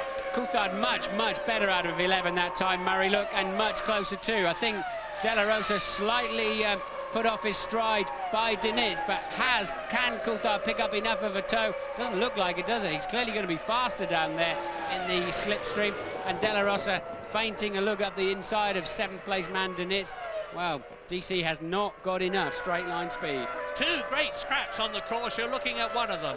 Verstappen, Villeneuve and Barrichello for 4th, and here is Deniz, De La Rosa and Coulthard fighting for 7th position, held by the Brazilian in the Sauber at the present moment. And it's even Steven as far as lap times are concerned, as Michael Schumacher goes into turn 1 at the end of that 210-mile-an-hour straight on his 34th lap out of 73, leading Ralf Schumacher, his brother, by 14.5 seconds. Yes, Michael's stretching it out now. That was his fastest lap of the race so far, the previous lap. Now beginning to pull away from Ralf. Ralf looks like he's been on a rally, doesn't he? I think there must have been quite a few cars off on that first lap, dragging mud back onto the racetrack, and the aerodynamics just trail it down the side of the car. Several of the cars out there looking a little bit scruffy, and we're not even at halfway point yet. I'm mighty impressed, Martin, by the arrows. Jos Verstappen in 4th place, De La Rosa in 8th position. They've got the excellent Supertech engine. It's a very slippery motor car, thanks to Egbal Hamady and Mike Coughlin's design work on it. And they've a very small budget compared with the teams ahead of them. And Ralf Schumacher tiptoeing round the corner there. Yes, you saw in the background the Jaguar, I believe that was of Johnny Herbert, remembering he was absolutely flying. That nose change he had to have, I just couldn't see a reason why, but there must have been one, has put him down to 17th and last but one, unfortunately. So sterling effort from Johnny Herbert in the early part of the race. The only man who started this race on slick tyres, got up into 6th place, was flying still, but unfortunately now down in 17th. Well, we're getting towards a half distance. Half distance is about 35, 36 laps. We're on lap 35 at the present moment, and Michael Schumacher just must be praying for reliability, because he's got a comfortable 15-second cushion between himself and his brother. He's 33 seconds ahead of Frentzen, who is in 3rd place. Everybody has been in at least once. Fisichella's been in twice. Mika Häkkinen, of course, has been in twice. The second visit was to retire. Jarno Trulli made a couple of stops before he retired. Retirements in the order that they left the race. Jarno Trulli was out first, then Jenson Button. Mika Salo retired the Sauber, and the most important retirement from the point of view of the World Championship, Mika Häkkinen, and he is well and truly out of the race. No points at the present moment for McLaren, because David Coulthard is down in 9th place. Yes, well, and that was Fisichella spinning off. He's already had a stop-and-go penalty, so he's not in the action.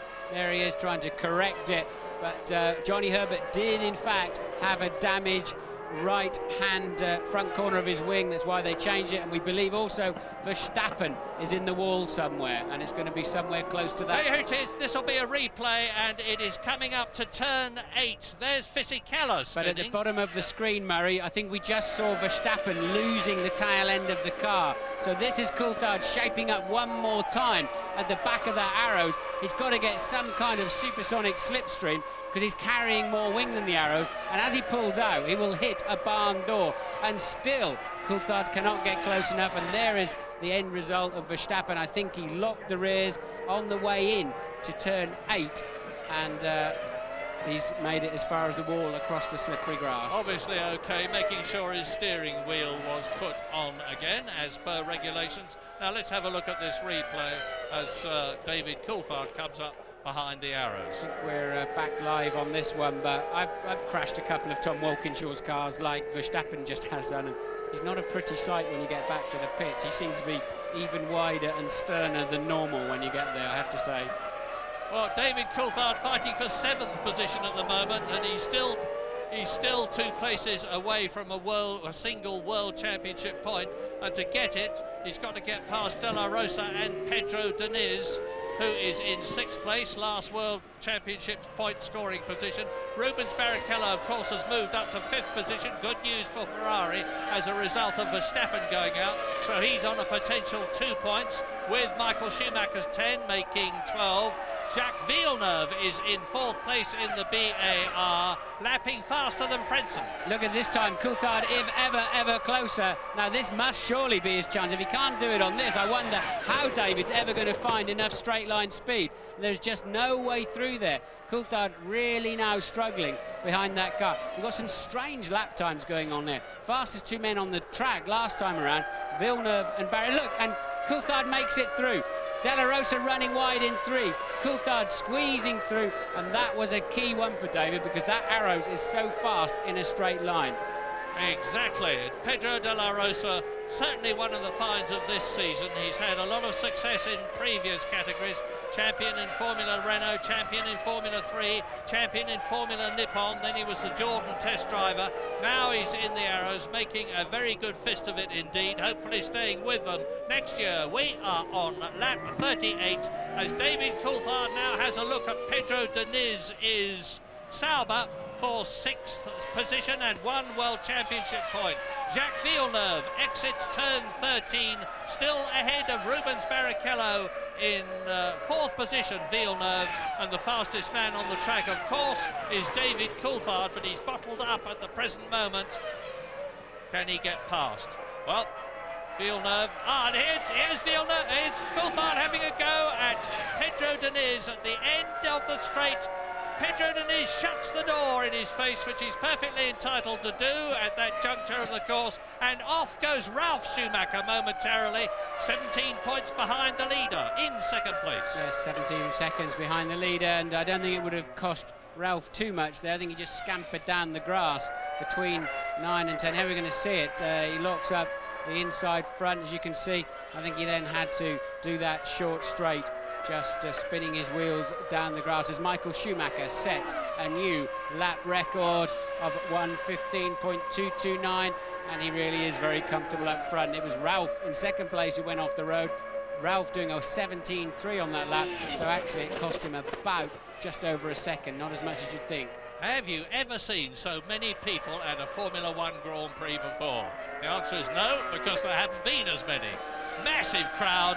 David Coulthard again. Attack, attack, attack. This could be his opportunity into the bank. Turn 13. Right up behind Pedro Deniz's Sauber. He can pull through and get past now. Pedro de la Rosa sees his opportunity. Pedro Deniz shuts the door, having a go. Now David's gone up the inside. He had to have a second go at the slipstream again, and as long as he doesn't outbrake himself, he has a clear run. Good manoeuvring there for David. He's just got the McLaren just is not fast enough in a straight line, but he's using the others. Isn't it great to see them really being able to follow each other so closely at 200 miles an hour? There must have been, what, a half a metre between them, less than that. And Coulthard having to go for a second helping of toe to get track position. Nicely done. That releases him now towards Barrichello in 5th place. So now, Mr. Producer, please let us have a look at Jacques Villeneuve and Heinz-Harald Frentzen, because Villeneuve in the BAR, and there, thank you very much, he must have heard me, because he's closed right up on Heinz-Harald Frentzen, and Barrichello is right behind him. This is the battle for 4th place. Villeneuve 4th, and what is Ralf Schumacher doing? Into the pits? It looks like a regular stop, doesn't it? And just coming in for, remember he stopped quite early in the race, so Ralf should be fueling, quite a long fuel stop I'd imagine, should be fueling in now right to the end of the race as he comes in from 2nd place. And look, all that scampering across the grass really does make it look even more of a rally car. Yeah, and Frenzen's gone up into 2nd place with Villeneuve right behind him. Barrichello next, then Ralf Schumacher has rejoined. David Coulthard in the points, fastest man on the track. 1:15.042. Fight, Ralf, to get your place back. Bad news there for Ralf Schumacher. As he came out, Deniz and De La Rosa went through, so Ralf was going to come in somewhere around 8th place until the others make their pit stops. Look at this. This is the battle for 2nd place. Frentzen in the yellow Jordan, Villeneuve in the white BAR, Barrichello 4th in the Ferrari, and spin for spin, and it's Jacques Villeneuve lost his position to Rubens Barrichello, but Louise Goodman down there can tell us what happened to Johnny Herbert. I can indeed, Murray. What happened is when Johnny came in for his pit stop, he actually locked up and clipped a couple of the mechanics. The mechanics were okay, but unfortunately one of them dropped the wheel guard run actually on the front wing, and the front wing got broken. That's why you saw the mechanics changing that front wing, and that's why Johnny's dropped down a bit. Thanks, Louise. Masterly avoidance by Rubens Barrichello of Villeneuve spinning BAR. Masterly recovery by Villeneuve. Yes, Villeneuve hooked the grass on the inside as he was getting on the throttle pedals. So nearly, look, the rear wheels so nearly touched. Remember, if you saw our track guide with Jacques earlier this weekend, he hated that turn 10 right from the get-go. As soon as he saw it with us, as he spun there yesterday too, and as soon as he saw that corner with us, as we went around the track, the first time he'd ever seen it when we were doing our track guide, he hated it immediately. And look, it's caught him out again. Coulthard now down in the 1:14s. He is absolutely flying in 5th place. Well, here is the leader. We haven't seen much of him because he's out there in front by 37.5 seconds. Michael Schumacher pacing himself to the end, but he has still got 32 laps to go. Heinz-Harald Frentzen and Barrichello battling for that second position now. Barrichello trying to make it Ferrari first and Ferrari second. Frentzen trying to stop him. Jacques Villeneuve has spun, and the McLaren mechanics are out in the pit lane for David Coulthard in 5th position. 47 seconds behind Michael Schumacher, ahead of Pedro Diniz. Ralf Schumacher is 7th. Remember, he was 2nd for a long time. Eddie Irvine is now 8th, and in comes David Coulthard. James Allen. Yeah, it's a rough break for David Coulthard. He was going really strongly, but it probably explains his pace. They're going to fuel this car to go through to the finish. He's in a similar situation to Ralf Schumacher, but I have a hunch with Ralf that he was probably on a 2-stop strategy. Started 10th on the grid, and he was trying to make up places. But Coulthard's going to lose a lot of places here, 9.6. He'll probably rejoin about 11th place. Bad news for him. Yeah, well done, James. That's exactly where he's rejoined, because Alesi's gone past him, and Heidfeld, Genet, and Ricardo Zonta. And this is going to be a good one down into the first corner. Barrichello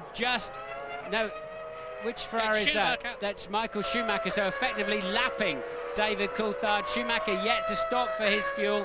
So David goes down a lap. I think we've just seen why Coulthard jumped the start. If you saw him as he raised the revs at the pit stop, the car started to move forward and they were still refueling it. It seems like his clutch is dragging. Slipping clutch for David Coulthard is our guess. Michael Schumacher, nothing slipping for him at the present moment. Lap 43 ahead of David Coulthard, not just ahead of him, but a full lap ahead of him. And no McLaren in the points again, both the Ferraris in the points. Michael Schumacher is leading, Rubens Barrichello is 3rd, Heinz-Harald Frentzen is 2nd. We're leaving, we'll be back.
45, we're riding with Rubens Barrichello, who is closing in on the yellow Jordan ahead of us, of Heinz-Harald Frentzen in second place. There's only about a second in it. Rubens Barrichello has well and truly got the message. He's lapping 0.6 of a second faster than Frentzen. He's lapping about 0.4 of a second slower than his teammate, race leader Michael Schumacher. Ferrari leads, Jordan second, Ferrari third, Villeneuve is fourth, Diniz is fifth, Zonta is sixth. Yes, and Rubens changing something on the steering wheel there. Presumably, you can't change the diff setting while you're going around, so I don't know what he would be changing in there. But surely he's now hooked this car up. He has been lapping even faster than Michael in the sister car, who was off the pace, remember, in the early stages of the race. Seemed to be a sitting target for everybody as Herbert, Villeneuve and co charge past him. But now he's found some grip because he's yet to stop again. I'm sure he will have to come in for fuel one more time, will Rubens, as will Frentzen and Schumacher up there at the front. What an astounding race this is turning out to be. Remember that Ferrari led the Constructors' Championship right up to Hungary, but then McLaren took over the lead.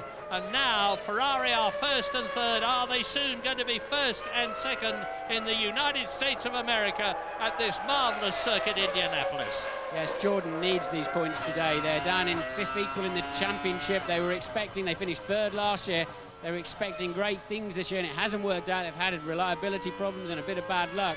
They have shown some good speed, as is Frentzen today up there in second place, albeit 41 seconds off the lead. But Jordan desperately need these points. Yeah, we haven't talked much about the weather lately. You can see from the light grey coloured portion of the track that it's dry all the way round in parts. There are of course some damp lines, you can see it there on turn 10, the left-hander. But if you use your head, and they've certainly got plenty of brains in theirs, you can stay on the light and therefore the faster part of the circuit, which Frentzen just failed to do now. And Barrichello is getting into a very strong position to get past the Jordan. There's a slow car on the start-finish line. Over to the right-hand side, Della Rosa is out of the race on the right. I don't think it'll be a problem. There's that car now.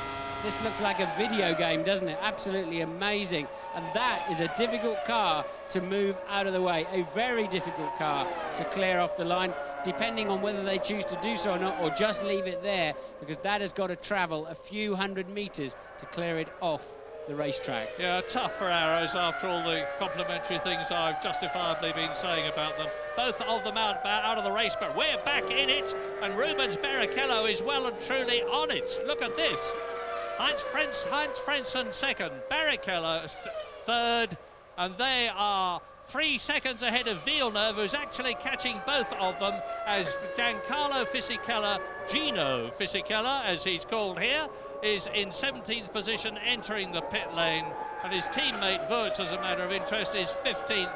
This circuit has not at all suited the Benettons. They have just not been able to get grip. Barrichello can and does, as does Frentzen. Now out of turn 11 into turn 12. This is the flyer, 155 miles an hour. Building. Now let's listen to the revs.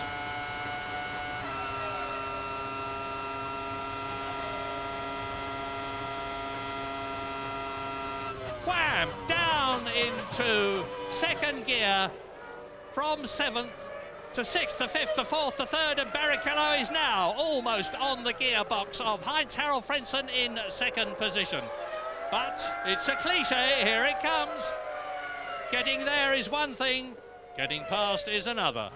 Yes, all the time. Michael's extending his lead now up front to 43.4 seconds. Coulthard came out of the pits after his stop in 8th, and Irvine in 9th. So Brits still not having much of a day. Johnny Herbert's climbed up a few, up into 14th. They're way down the field now. Michael Schumacher has not made mistakes, has not had problems. Barrichello hacksawing away at the wheel there, trying to stay in touch with Frentzen, and the Ferrari mechanics I can see out of the commentary box window here in the pit lane once again. Now that should, I assume, be for Barrichello, because he stopped for slicks much earlier than Michael. And does Barrichello duck into the pit lane? No, he doesn't. It's Michael that James is expecting in down there. That is surprising. We thought he could go a little bit further than that, because he stopped quite a bit later than anybody else for those slick tyres. Well, look at this. Frentzen and Barrichello, and just out of shot is Jacques Villeneuve in the BAR in 4th position, and he is catching both of them.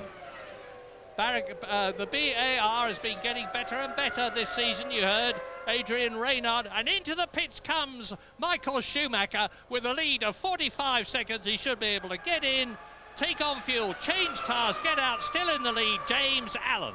Yeah, I think the reason for this is simply safety. He was about to catch up to Zonta and Diniz. Traffic that's moving quite quickly in 6th place, I think it is. So just a bit of caution really on Ross Brawn's part. Get him out safely. Looks pretty good at the moment. Of course, he also 7.7 seconds, also got the wave yellow flag still on the main straight, so just wanted to get him through there nicely, and smart thinking, I think. Here, immaculate stop, just under 8 seconds, keeps the limiter on to not exceed the speed limit in the pit lane. Rejoins the circuit, still in the lead. We wait for Frentzen and Barrichello to come through. They should now be about 20 seconds behind the lead Ferrari of Michael Schumacher, who is on his 50th lap out of 73. Now there is the Jordan. There's only one of them left in the race. Turning in, and there is Frentzen, followed by Barrichello. So that's the battle for 2nd position, and I think it's just at the moment that Barrichello tries to get past by putting a wheel in the damp bit. He realises he can't get through that way, so he's got to wait, and he's got to wait until that long straight out of turn 12. Yes, and Villeneuve, look, ever homing in on them. The shot before, Murray, was actually the Minardi of Mazzacani chasing John Alesi for 9th place.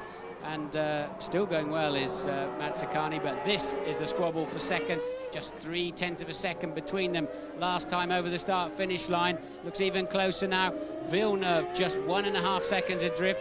Ferrari and Jordan in the pit lane, so we're expecting them both in this lap. Yeah, and it's going to be critical. Can Barrichello make a faster stop than Frentzen? They're going to come in and stop virtually together. Frentzen comes in, Barrichello does not. So now, if the Jordan mechanics can make an absolutely superlative stop and the Ferrari mechanics cannot for Barrichello, it's likely that they'll both do well. It could change the position as Mazzacani comes in, and Villeneuve is right up with Barrichello, who is now in 2nd place. James, what can you tell us? Fantastic bluff there by the Ferrari team. They came out, made Jordan react, and then just, as soon as Rubens went straight on, they just came back in again, casual as you like. Meanwhile, the Jordan team have obviously made their stop. Rubens can go a couple of laps longer, put the hammer down, and maybe he'll pass him out on the track anyway. Here is Rubens in the red Ferrari, behind him in the white BAR, Jacques Villeneuve. Here is Ralf Schumacher in 10th position, battling with John Alesi, and we rejoin, and Louise is with Mika Häkkinen. Louise? Lost that transmission. Mika, this is kind of disastrous time for this to happen to you, isn't it? So, we're staying with Rubens. Any ideas what actually happened? I don't know, but I lost the power from the engine. So, you know, we have to ask from the technical people, from the team. They could explain it exactly what happened, but just lost the power from the engine. How much of a disaster do you think this is in terms of your championship aspirations? It doesn't help much, does it? But again, this race is not over yet. Thanks, Mika. But no, it isn't. No, it isn't over yet. Jacques Villeneuve comes into the pits, but I think Mika Häkkinen was doing all he can do now, which was clutching at straws. There's another 22 laps to go. He can only hope that Michael Schumacher will hit trouble and retire from the race. If he doesn't, it's going to mean that the German will be leading the World Championship by 8 points with 2 races to go. It's by no means insuperable for Mika Häkkinen if that were to be the case, but it's certainly not good news. Meantime, Schumacher, Michael leads on lap 52. Barrichello 2nd, Jacques Villeneuve there, he is in 3rd position. Heinz-Harald Frentzen is in 4th place ahead of David Coulthard for those 2 World Championship points, which are going to be the only 2 that McLaren get in this race, unless Coulthard can improve his position. He's 12.5 seconds behind Frentzen. Diniz is in 6th place. The Romanians in the top 10. Zonta. So both the BARs are in the top 7. Eddie Irvine is 8th for Jaguar. Alesi is 9th for Prost. And Schumacher, Ralph is 10th for Williams. Barrichello there lapping the Prost and really having quite a struggle. That's the second time he's been past the pits, and finally he's through. So Barrichello, that was a 1:15.0, though not a bad lap. But he surely is putting fast enough laps in. We know Frenson's now got a fuller tank. Barrichello, I think, should be 3 or 4 seconds further down the road when he makes his stop. Give him a chance to slingshot past Frenson in the Jordan and make it a scarlet 1-2 into the last stages of the race. Well, we've seen Ferrari sell a magnificent, enormous dummy big enough to put in an elephant's mouth, never mind a baby's, to Jordan and Frenson, as a result of which you're looking at, and off in the background goes Ralf Schumacher again. He's not having at all a happy race now, but Rubens Barrichello is second. It's Ferrari first, Ferrari second, Jordan third, that's Frenson, Villeneuve fourth, Coulthard fifth, and is sixth. Yes, Ralf, as we suspected, did have a loss of pressure, and Barrichello there across the puddle. He's in just past the 120-kilometre speed limit. It's along, it's 780 metres in total from one end of the speed limit to the other. James. Guys, it's absolutely hilarious the way they pulled this bluff on Jordan. What's Barrichello, how's he gained? Well, 6 seconds he's made over Frenson in the last 2 laps alone. He should comfortably rejoin in second place. Brilliant pit work, great tactics by the Ferrari team. Yes, I'm looking down towards turn 13. There is no sign yet of Heinz-Harald Frenson as Rubens Barrichello goes up to what there is. Now, I'm always very cautious about Jordans and Minardis. They're both painting yellow, but whichever it is, Rubens Barrichello has joined ahead, and it was a Minardi followed by a Jordan. So Rubens Barrichello has made what we presume to be, unless he has bad luck, his last pit stop. We're on lap 54 out of 73. Ferrari first and second. Louise Goodman has got news from Minardi. Yeah, Murray, this new pit lane surface seems to be causing a few problems. I mentioned earlier on that Johnny Herbert had locked up and knocked into his mechanics. The same thing has just happened down at Minardi garage when Mazzucani's coming for his refuelling stop. He's not one of the gearbox mechanics, Sandro Perini over. The medics have actually been with him in the pit lane. They've just picked him up and taken him out to the back of the garage and are treating him. He doesn't look to be too badly hurt, so it's obviously going to be something that the drivers are going to have to watch out for when they're coming in to refuel. Yeah, thank you for that, Louise. Frenson and Villeneuve we're looking at now, fighting for third position. Well, Ferrari's last 1-2 was at Canada this year when Michael Schumacher beat Rubens Barrichello. They look, fingers crossed, as far as the Tifosi worldwide are concerned, as though they are on target for another one. But it's anybody's guess at the present moment whether it's going to be a Jordan or a BAR in third position, as we watch Frenson fighting to retain that place as he comes up behind the Minardi and hopes to get through. It is Marc Genet that he's lapping, and the Spaniard is down in 13th place. Frenson got ahead, Villeneuve did not. It won't be long before the Canadian, who we are with now, has a go at the yellow Minardi ahead of Marc Genet, the voluble Spaniard.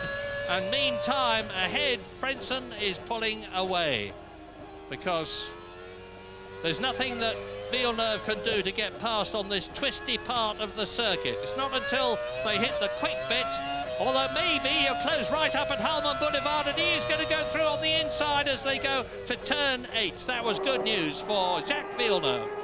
Still in 4th position ahead of David Coulthard and Deniz. Genet having to yield, of course, now he's being lapped, so blue flags waving there for Genet, and lets Villeneuve through. Villeneuve will be ruining that spin he had in turn 10. That certainly lost him his chance in the pit stops to leapfrog Frenson, and it's Barrichello who got that job done. Barrichello now running some 40 seconds behind teammate Michael Schumacher. Isn't this looking good for Ferrari in the Constructors' Championship too? Indeed it is. They're on a potential 16 points. They were 4 points behind McLaren when this race finished. So if they're taking the lead in the Drivers' Championship from Mika Häkkinen with Michael Schumacher, they're taking the lead, or will be if things stay as they are, in the Constructors' Championship by a very sturdy 12 points. Great news for Ferrari, who won the Constructors' Championship, of course, last year. Bad news for McLaren. And things have seesawed this season. We've had a wonderful fight for the Drivers' Championship. Michael Schumacher led it right the way through to Germany, and then Mika Häkkinen took it over with 2 successive victories in Hungary and Belgium. He kept it in Italy, and now it looks as though, but I'm being very cautious because this race has still got some distance to go. We're on lap 57 out of 73. It looks as though Michael Schumacher is going to take it back again with 2 races to go, and that Ferrari are similarly going to go back into the lead, which they lost in Germany in the Constructors' Championship. And it's no less than Michael Schumacher, and in my opinion, Ferrari deserve. Michael left Benetton in 1995, as I've said before, to take up the challenge of bringing Ferrari back to the front after being out for a long time. They last won the Drivers' Championship in 1979 with Jody Scheckter, and Michael Schumacher has finished second for Ferrari 3 times. He lost 1 championship under very contentious circumstances at Jerez, to the man you're looking at now, Jacques Villeneuve, who was then driving for Williams. But with Ross Brawn and Rory Byrne and John Todt, they have reformed Ferrari brilliantly, and it looks as though things may be coming good for them. But like I always say, anything can happen in Formula One, and it usually does. We've still got a lot of points. We've got 20 points left over Japan and Malaysia in the Drivers' Championship after this race, and 32 points left in the Constructors' Championship after this race, as Heinz-Harald Frentzen causes our camera there with a bit of spray from his rear wheels to mist up a bit. The film changes, and Jacques Villeneuve sees the Jordan ahead of him as they come through to complete their 57th lap, which of course Michael Schumacher and Rubens Barrichello have already done. And Villeneuve is certainly fighting, is he not? Look at the way he closes on Frentzen. Yes, he's been a lot faster this last 3 or 4 laps. Great drive here from Villeneuve, notwithstanding that slightly careless spin. But unfortunately, he just got a wheel on the grass and it plucked him round. Coulthard is quicker than the lot of them, but he's 12 seconds behind Villeneuve with 15 laps to go. So Coulthard really has, I don't think he's got enough time to get up there and join that scrap for 3rd place. Incidentally, apologies to McLaren and David Coulthard. I forgot when I was doing my mental arithmetic just now that David Coulthard is in 5th position, which is a potential 2 World Championship points. So that would close things up a bit between McLaren and Ferrari in the Constructors' Championship. But we'll just have to wait and see what happens. Diniz there in 6th place, starting to come under pressure from Zonta in the white BAR there, the final World Championship point of the afternoon. At the moment anyway, at least between Diniz and Zonta, and Diniz coming under pressure. Yeah, and it looks to me like if they stay where they are, the best race that BAR have ever had, because potentially they've got Jacques Villeneuve finishing 4th, potentially they've got Zonta finishing 6th, if he can catch and get past the Sauber that we're looking at of Pedro Diniz.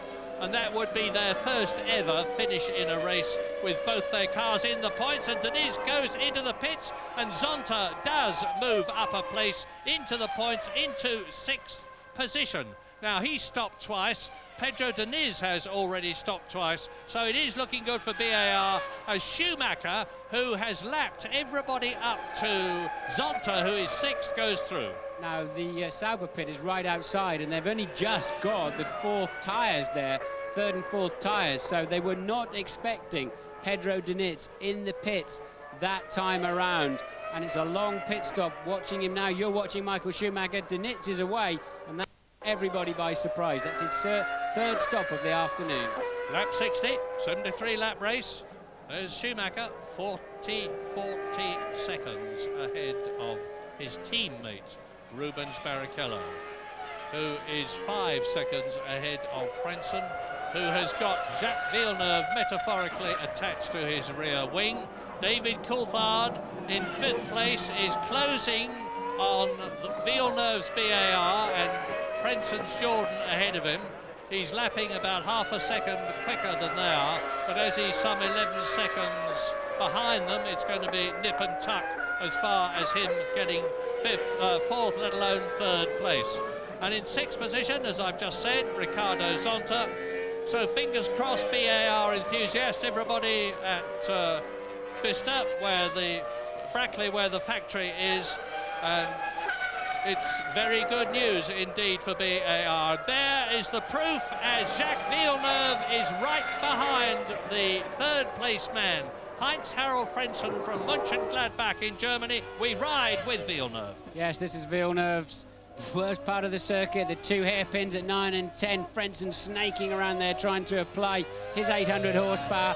Turn 11, there's a nasty wet patch, little puddle on the curb, the exit curb. He tends to throw up a little bit of water and dust onto Villeneuve's visor. The camera can clear itself. Villeneuve's too busy to wipe his visor at the moment as he tries desperately to get in the slipstream of Frentzen. They're doing about 200 miles an hour now, and I think that camera angle's slightly deceptive once again. Villeneuve nowhere near close enough to have a go. There's absolutely nothing between these two. Both on, and that time around it was 0.008 of a second between their two lap times. Yeah, the interesting thing about this to me is that the Jordan has got the Mugen Honda engine, and Jacques Villeneuve's BAR has got the official Works Honda engine. Next year, Jordan are getting the official Works Honda engine. So Jacques Villeneuve, for political as well as practical and personal reasons, really needs to get ahead of Frentzen's car, which theoretically anyway has got at least a marginally inferior engine in it. Yes, Ralf Schumacher, who was running such a strong second early in this race, has stopped for the 5th time this afternoon. I think they're having to constantly recharge the pneumatic system, and Ralf really just dropping completely out of contention. He's effectively 15th and last now. Not a good race for Williams, but they're 14 points ahead of Benetton in the Constructors' Championship in 3rd place. Ralf Schumacher, I can tell you, is out of the car. Of course, Jenson Button retired a long time ago, so it's a double retirement for Williams. Rotten luck, but they've had an absolutely wonderful season, as I said earlier on, much better than they could have expected, and they're not going to lose their 3rd position in the Constructors' Championship. We are going to leave Indianapolis again, but as ever, we'll be back.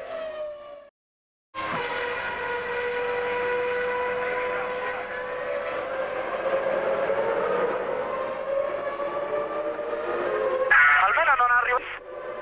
Capito? Ha il senso di fermarsi, quando ti dicono fermarti ti devi fermare.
Still second. This is the battle, and what a battle for 3rd position between the Jordan of Heinz-Harald Frentzen and the car we are riding with, that of Jacques Villeneuve, the BAR. And as I was saying earlier on, It's very important to Villeneuve for all sorts of reasons, political, practical and personal, that he gets ahead of Frentzen, because Frentzen has got a semi-works Mugen Honda engine and VAR have got a works Honda engine. They will want to beat their Japanese rivals, especially as Jordan has got the works Honda engine next year. Yes, and Villeneuve there's got a nasty case of understeer developing, and that's holding him up through the complex, through the infield, but still he's able to be that little bit quicker than Frentzen, but he just cannot get enough of a slipstream down the main straight. Here's another opportunity. They do not lift the throttle for over 22 seconds. And he's just sitting there. You just never seem to have enough horsepower, however much you've got. And this time Jacques has got a nice toe. And I'm sure Jacques can be the last of the late breakers if he needs to be. But there's not a lot between the Mugen Honda and the Honda, is there? And he takes a dive up the inside. Yes, and he's going to go wide. That's the problem. He's going to have to take to the grass. There is an escape road there where it cost him a lot of time. And that really, now we'll see how fast Jacques is, see if he can close that gap straight back up again. But the only thing he could do was a big stab up the inside. Well, he tried, and he was right to try. He's tried before this season and taken somebody off. Here's a replay. Coming up to turn one, they're doing about 210 miles an hour as they close.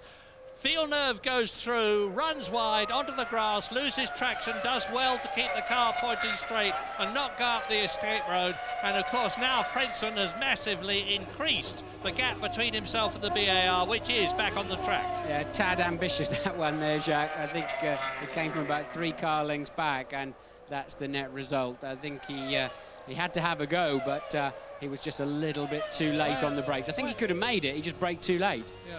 They all tend to blur together. Where was it that he took Schumacher off, Ralf Schumacher in the Williams? That was in Canada at the hairpin in Montreal. Right. So that gives Frentzen a bit of breathing space, and can Jacques now, they're both lapping pretty quickly anyway, but can Villeneuve clean those tyres up, warm them back up again, and start closing that gap down? Coulthard 9.8 seconds behind Villeneuve last time around. It's going to be significantly less. It's now 5.8 because of the time Villeneuve lost. So Coulthard homing in on the pair of them again. Lap 66 out of 73, race order top 10. Michael Schumacher leads his Ferrari teammate Rubens Barrichello by 30 seconds. Frentzen is 8 seconds behind them. Off spins the Prost.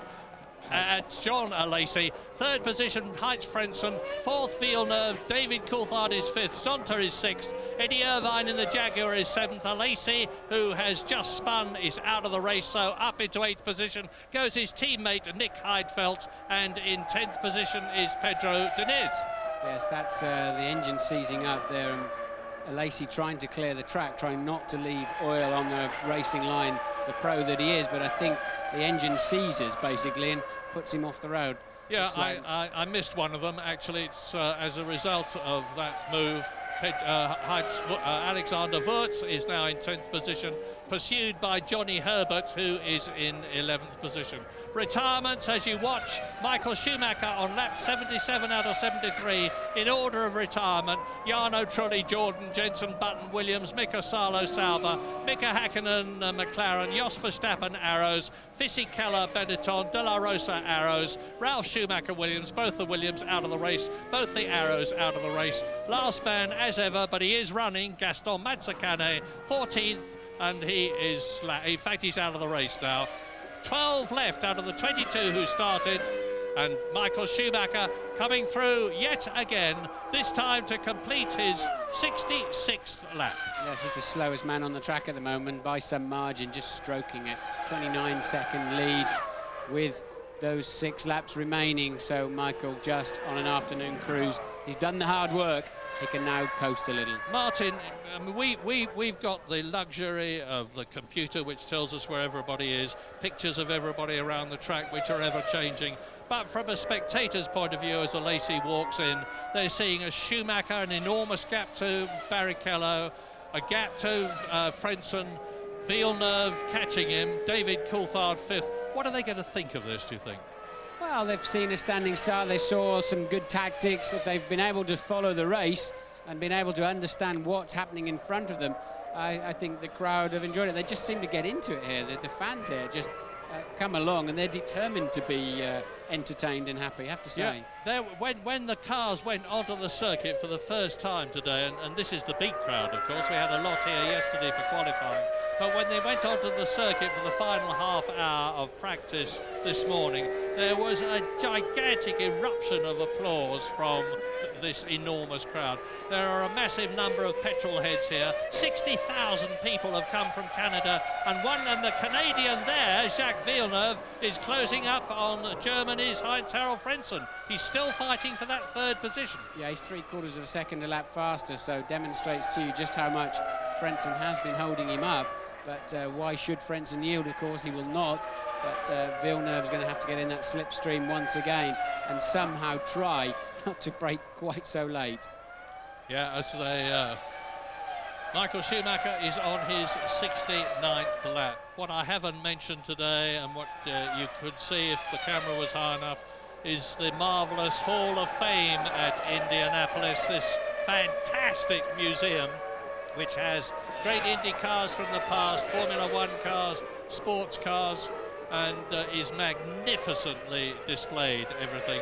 And there is, including in that, a Stewart from last year, the Jackie Stewart car. And now we're on lap 69. So, and off goes Michael Schumacher. What on earth is he doing? That's amazing. Michael half asleep. He's got plenty of lead left to get away with that, but Michael obviously just falling asleep a little bit with his cruise and off onto the grass. Absolutely amazing. He had a 26-second lead last time around. That's cost him 4 or 5. Turns into the hairpin look, goes on the grass on the way in, and that's exactly the part that caught out Jacques Villeneuve earlier on. Just dips the right-hand wheel on the grass at the same time as applying the throttle, and Schumi half asleep. That'll wake him up. How very lucky he was that there was not a high curb there, because if there had been, the Ferrari would have beached. He wouldn't have been able to get the power through the back wheels, especially on the grass there. But it looks as though, luckily for him, he's got away with it, literally got away with it, on lap 70, with 3 more to go at the end of this.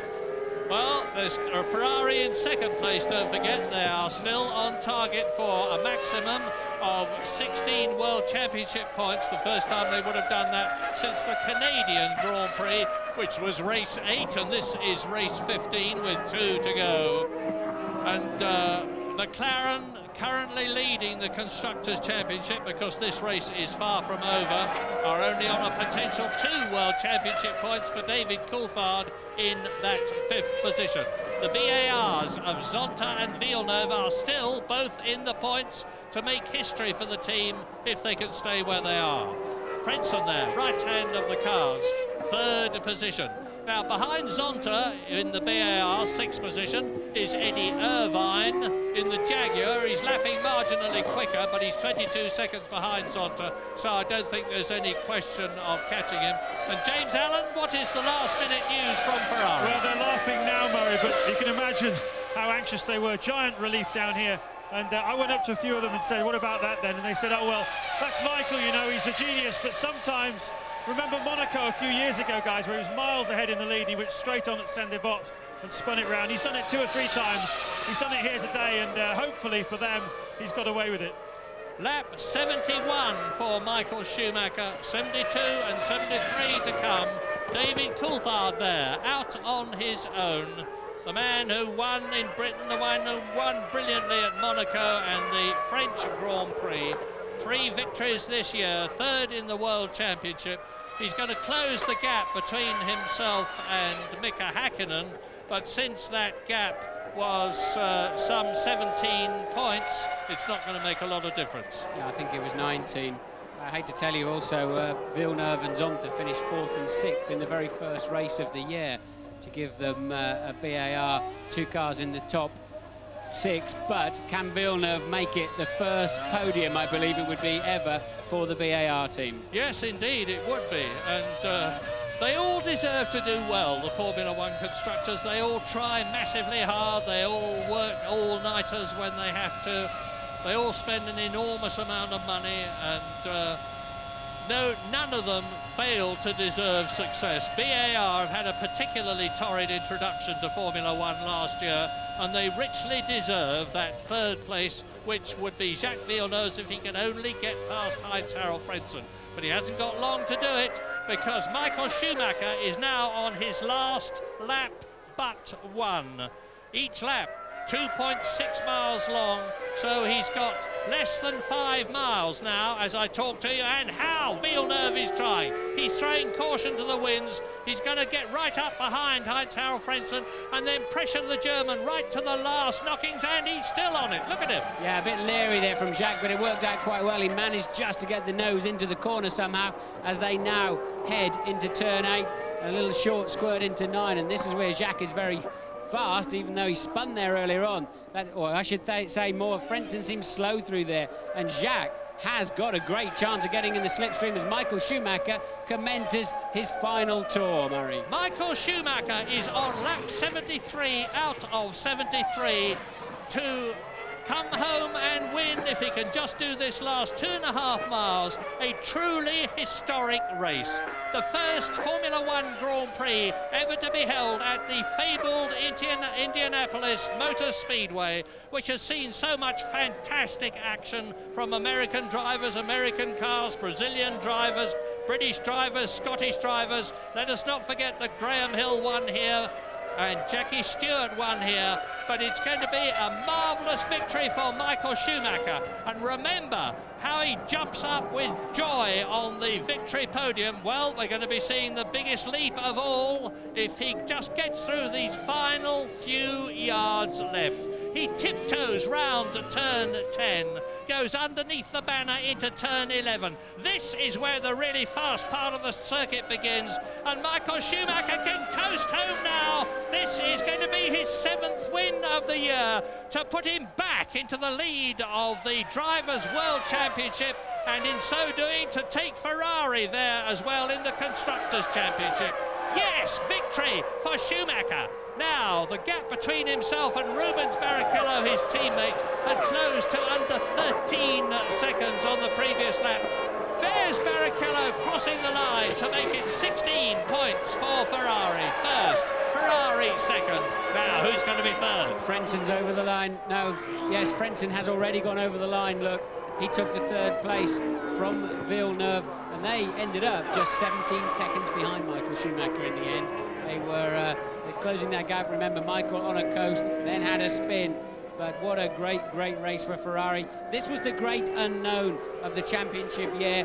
Ferrari have taken it. Remember just how good Michael was in Malaysia last year, despite there being a few dramas on technicalities on the car. There's a little bit of unease in the paddock about the extending the pit lane and moving the grid, the pole position slot, and certainly some unhappy people around in the paddock that it seems to always fall in Ferrari's favour. But whatever happened, they went out there and just won the race. Just look at that picture. The Ferrarista are here in massive numbers with their flags. This could almost be Monza if it wasn't a double tier. We're going. Join us again soon to see the closing ceremonies.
It's welcome arrives at the inaugural United States Grand Prix at Indianapolis. It's Michael Schumacher, Rubens Barrichello and Heinz-Harald Frentzen. Michael, an absolute dream result for you. After the emotion 2 weeks ago at Monza, how is it to win in front of the biggest ever Formula One crowd? Oh, it's something really, really nice. It's the first time we've been here, and I guess nobody of us expected to have such a great welcome from the American fans, although it's probably not only American because they came here from all over the world. But seeing so many people here celebrating with us this victory, 1-2 for Ferrari, it's, yeah, the best. You looked to run pretty much a perfect race, apart from about 5 laps from the end where you had a spin. Had you gone to sleep? Yeah, it looked like. Honestly, I mean, I wasn't concentrated anymore because I was just cruising. I mean, I had so big gap that the team asked me all the time to go slower and slower, and I did, and I just caught a bit of grass, which was a bit damp still, and it spun me around. And these things do happen if you not concentrate properly. Yeah. And afterwards, Ross mentioned to me I should keep my concentration. I said, "Don't worry, I'm awake now." So. Going back to the first few laps of the race, you had a superb battle with David Coulthard, resulting in an excellent overtaking pass into the first corner. But did you know at that point that he was going to get a stop-go penalty for jumping the start? We were aware that he might get one, but still, I mean, he was slowing me down enough to make Häkkinen give a go at me. That was his purpose. Obviously, the two are teammates, and that's perfectly legal to do this. On the overtaking side, I think he, although he's not really in the championship, he really tried a little bit too much, in my view, push me wide and actually touch me. He probably will go back to Magnico and say that's simply like that. But on the other side, he's not really in the championship, and he was, in my view, doing something for his team and for his teammate, which I'm not sure whether that should be done or not. Anyway, we won it. We overtook the guys. We beat the guys fair and square, and that's all it counts. We're up there with 8 points to go for the last 2 races, and have another 1-2 finish for Ferrari. That's simply great. Michael, thanks a lot, many congratulations. Thank you. Rubens, well done for second place, but I think perhaps early in the race you wouldn't have thought this would happen. Do you think you came in too early for those dry tyres at the start? Yeah, definitely. This morning Michael had tried the slick tyre, and he said it was a bit too difficult to drive. But basically I was having far too much oversteer on the car, on the wets, and I called for slicks. I thought it was the right time. I mean, the team decided that I should put a lot of fuel on the car, and I had quite a difficult period in that time, because it was quite difficult to maintain the car on the race track, and so as soon as I saw that I probably came in a little bit too early, I had to concentrate to keep the car on the track, and I knew I was going to go long, so then I would have my chance later on. Your chance came when you got past Heinz-Harald when he had his pit stop. After that, the car looked perfect, was it? Well, the car was really good. The setup was really nice. I think the only downside of the race was that I stopped maybe 4 or 5 laps too early, because even though I was struggling with the wet tires, I probably was at least 2 seconds faster on the wets than on the dry. So that was the only downside, because the rest was the car had a bit too much wing, so it was difficult to overtake, but it was quick, so I knew when Frentzen came into the pits that I had my chance, so I had to drive it fast. Thank you, Rubens. Heinz-Harald, this race is 73 laps long, and you must have been fighting with someone for every single one of those laps. Did you enjoy it? Yeah, first of all, there was not a lot of time to enjoy it. I had to go flat out. At the end, Jacques Villeneuve was coming up close, and also he tried to overtake me down to the first corner once. Luckily, he didn't make it, but I had really a hard race today. I was fighting for every tenth today, and I had my car set up for being quick on the straight, but I was struggling a little bit in the infield, so all the competitors behind me were catching up in the infield, I could manage to be in front of them on the straight, but like Jack at the end came close enough in the toe, so he got the chance. But anyway, I mean, it has been for us today a great result. We were struggling this year a little bit with our car on reliability respect, and we had many chances to finish on the podiums, but for obvious some reasons we didn't make it, and I'm glad we make it here today. And I feel very happy for the team that we went through a difficult period of time this year, and I think this gives us another big boost and motivation and for higher expectations. Heinz-Harald, thank you. Michael, coming back to you, you're now 8 points ahead. There's 2 races to go. This season has swung both ways. Do you think this is the decisive swing in your favour? Naturally, from my point of view, I hope so. But on the other side, I know 8 points mathematically, still everything is open, even though we now in a good advantage. But I start believe about the championship once it is finished and not before, because you have seen what has happened early this year, and you never know what will happen in the last 2 races. So we will be highly concentrated, working very hard for these last 2 races, and hopefully use our opportunities. Thank you, gentlemen, for a superb Grand Prix. And now word from each of you in your own languages, please. Start with Michael. Ja, ist natürlich nach Monza wieder ein perfektes Wochenende. Eigentlich noch ein bisschen perfekter, weil Rubens neben mir auf dem Podium ist, den 2. Platz belegen konnte, was fürs Team natürlich sehr viel bedeutet. Konstrukteursmeisterschaft sehr wichtig ist. Insofern können wir natürlich rundum zufrieden sein. Ein großes Dankeschön ans Team, die sich in den letzten Monaten mächtig ins Zeug gelegt haben und das, was vielleicht für manche schon wieder verloren aussah, wieder rumgedreht haben und ins Positive umgewandelt haben. Da gehört einiges dazu. Das hat Ferrari in der Vergangenheit oft bewiesen. Das haben wir wieder bewiesen, dass wir eben nie aufgeben. Und jetzt ist natürlich wichtig, dass die Konzentration auf dem höchsten Level bleibt, dass wir die letzten beiden Rennen so weiter beenden, wie wir das bis jetzt getan haben. Dann sollte es hoffentlich endlich mal klappen. Ich glaube, Ferrari hat es verdient. Ich wünsche es mir natürlich von Herzen. Insofern drückt uns die Daumen. Dankeschön. Thank you, Michael. And Rubens. Obviamente eu estou muito contente. Eu acho que foi uma corrida excelente. Os americanos trouxeram para nós um grande evento onde nós realmente tivemos muitas ultrapassagens, muitas carros tendo chance de disputar uma boa posição.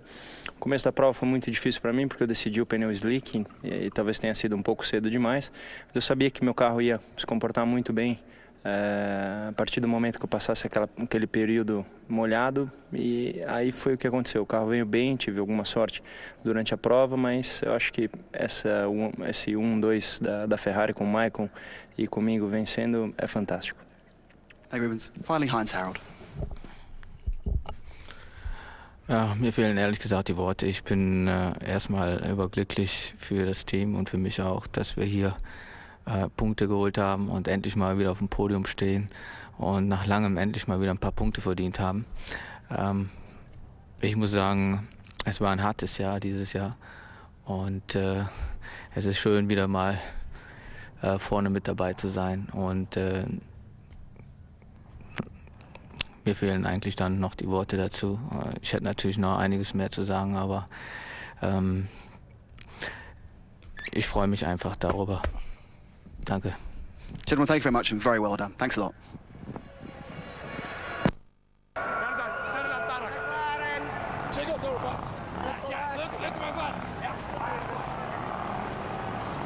That's our team.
Schumacher will make that.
How long are you in York? Until this week.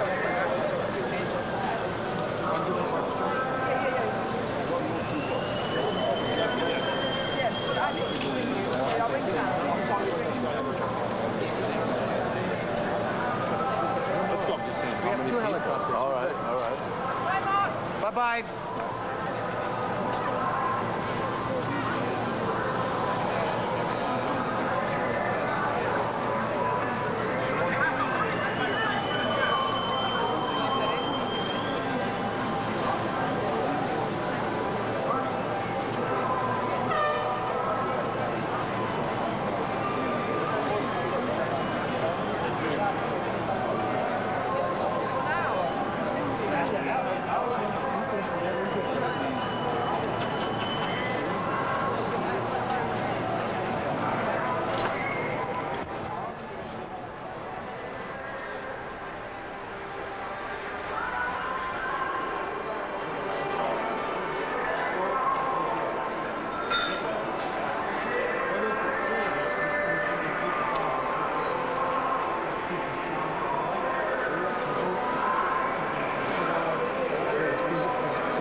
So then Michael Schumacher has won the American Grand Prix here at Indianapolis. Let's just have a look at how things stand in the Drivers' Championship after that. Just a couple to go, and Michael Schumacher moves 8 points clear of Mika Häkkinen. 2 to go, very much a two-horse race, and Michael Schumacher, is he going to be world champion at the end of it? Looks a bit like it to me. Now then, Tony Jardine, let's have a look at one or two key moments of this race, and it lost a bit of the drama when Häkkinen blew out. I mean, it's been a fabulous event all around, but we were deprived of a brilliant contest here. And Häkkinen appeared to lose power, and then flames coming out of the back of the car. Unusual sight that for the bulletproof McLarens. A great shame for Mercedes, a great shame for McLaren in the championship fight, especially the fight back that Mika Häkkinen has put in this season. Look at that smoke pouring out of the old funnel there, which gets the hot air away from the radiators in front of that rear wheel. Disconsolate Mika Häkkinen, but I think that the mood that he's in this year, he's going to fight back. There's 2 races, all to play for, 20 points Absolutely. On the board. They've got to, and they will do. They're old campaigners, McLaren. First time in a dozen races that has happened to a McLaren. We spoke to Häkkinen. He said, well, anything can still happen in this race, and right at the end, it almost did from his point of view. Yeah, almost, and they would have all been watching the monitors, waiting for any little blip, any sign of smoke from the engines, and then, as Schumacher has done in the past, he did it, remember, in '98 in Argentina, he was heading for his win, he ran wide and went over some little rolls. It's amazing, but you see, Schumacher is not good when he's at the front, especially when he's got to drop the pace. If he's hunting somebody, if he's on a big charge between pit stops, he's dynamic, he's glorious, he's wonderful. When he loses that touch of concentration, you've got to keep a slow pace. Any top racing driver, that's the danger time. And there it was, a little slip could have cost him, you know, the lead, getting back the lead in the World Championship, which he's done so beautifully. They are used to rolling starts in this part of the world, aren't they? But David Coulthard did something that he shouldn't have done at the start, although perhaps it was a mechanical problem for him. It could have been, and we'll have to wait and see what happened. But I think this is a great shame for David Coulthard. He stalled, you remember, in Canada, and they tried to get back on. He got jumped by Häkkinen when he had pole position, you know, at European Grand Prix. Look at this. He went too early, unless his clutch sent him, to be fair to him. He has said recently, I must work on my starts. He used to be in '97 the demon starter in Grand Prix racing. Yeah, he was demon there, but he got the 10-second penalty. Ferrari knew about that because Ross Brawn would have told Michael Schumacher, look at that. And then he tries to, you know, dip the clutch back in to make out as if it hadn't happened. But the dirty deed was already done, clear for everybody to see, and you can't beat those little sensors down into the road as well. What are your overall feelings, Tony? Do you think the American public will say, hey, I want some more of that, let's go and get our tickets for this again next year? I feel quite sure about that because, OK, we haven't spoken to everybody, but the mood in the place, the people that you see going around, oh, did you hear the noise of those engines? God, you know, it was wonderful. So we'll build up a great cult following. And this is great for Indianapolis area, people coming in from all over the world, from Canada, they're pouring in here. So it will already build up a great reputation in year one. And I guess if they've heard of one driver, they've heard of Michael Schumacher, so perhaps the right result from that point of view as well. Certainly, and Ferrari, of course, the fervour of Ferrari goes worldwide. Now, they have seen a Ferrari here in 1952, Alberto Ascari was here. Maybe there's some old enough to remember. OK, you do anyway, Tony, that's for sure.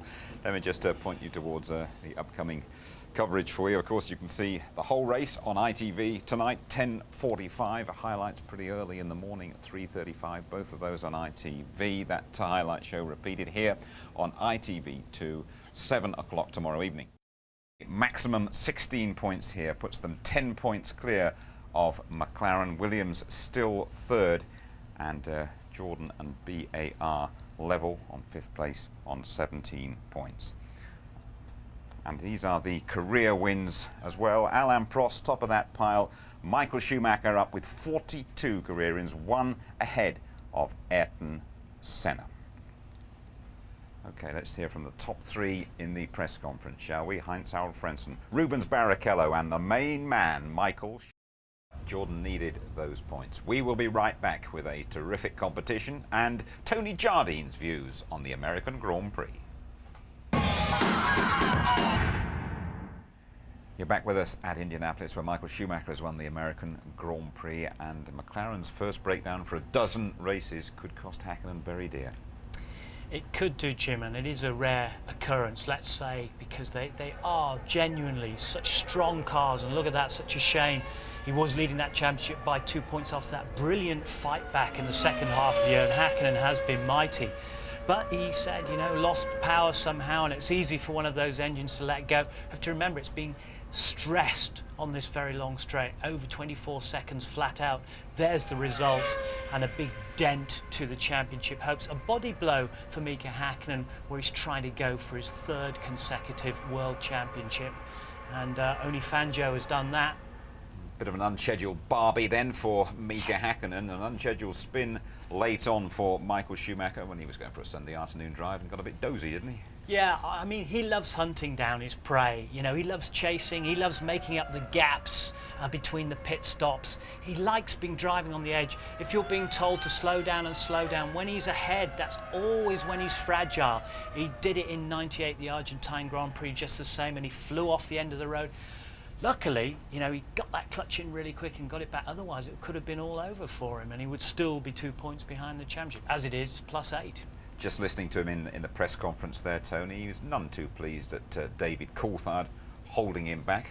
Yeah, well, I'm sorry, but that's part of the game, and I think David Coulthard was playing a very, very good team game here, and it's been team tactics throughout qualifying, giving each other's toes clearly in the race.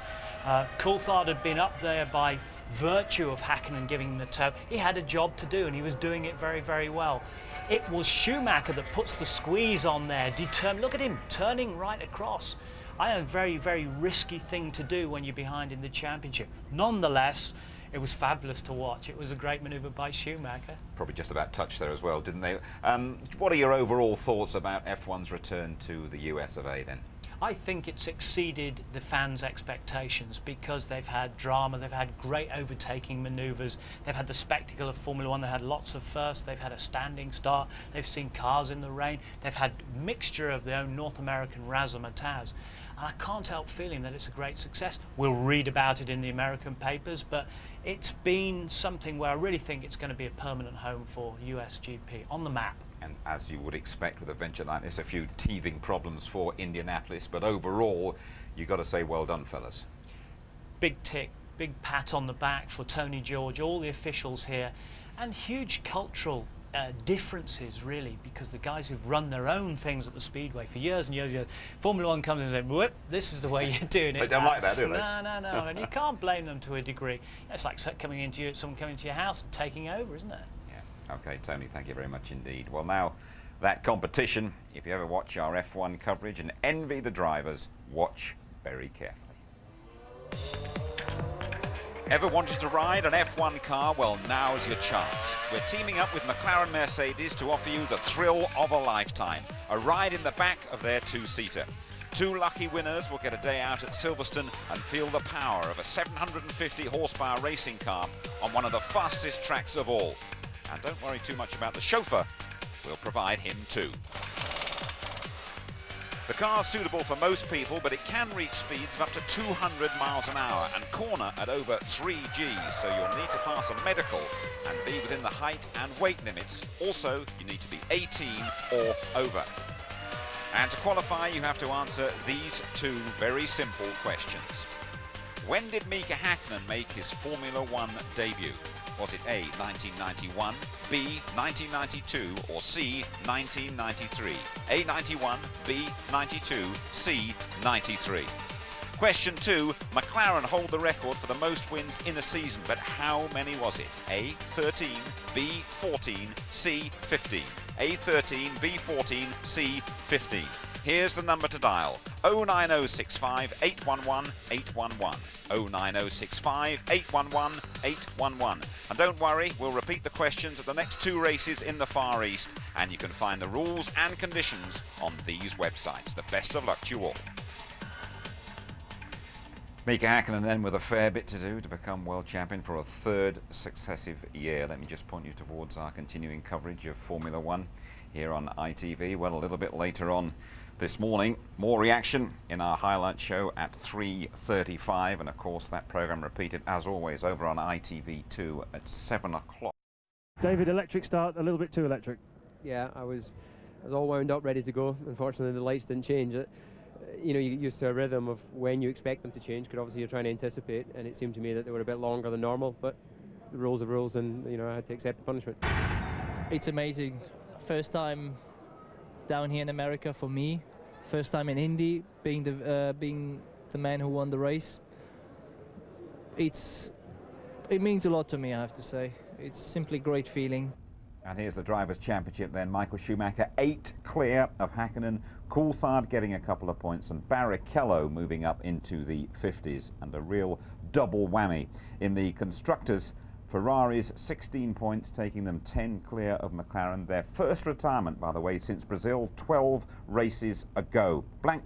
And here's your complete rundown. Michael Schumacher, F1's first Indy winner. Barrichello second, Ferrari's third clean sweep of the year. Frentzen just holding off the charging Villeneuve. Coulthard fifth with the fastest lap. Zonta sixth, both BARs in the points. Irvine the first Jaguar home. Deniz 8th, Heidfeld making the top 10. Wirtz had a good weekend for him. Herbert 11th after that promising start, and Genet the last classified finisher. Alesi's engine blew late on. Mazzacani lasted 60 laps. He was third at one time. Hydraulics finally finished Ralf Schumacher. Fisichella won't treasure his Indy debut. De La Rosa's gearbox failed. His Arrows teammate Verstappen spun out. Häkkinen blew out on lap 25. Salo spun before that. Button's race ended early, and Trulli's drive shaft went on lap 12. So, since the race, the bookmakers have done a complete somersault. Now, it is Michael Schumacher, not Mika Häkkinen, who is odds on to win F1 2000. Good night to you all.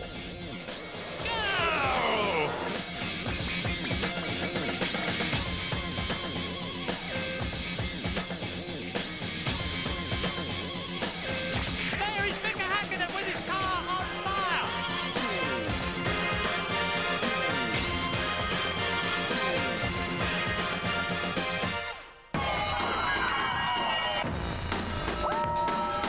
F1 on ITV in association with Texaco.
First of all, Jos Verstappen, are you okay?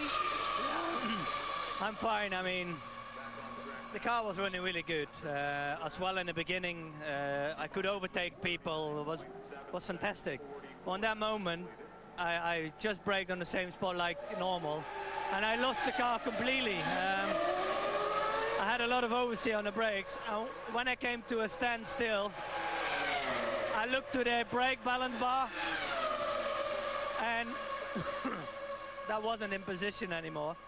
For me, it came loose, and I wind himself more to the back, and that's why I lost it.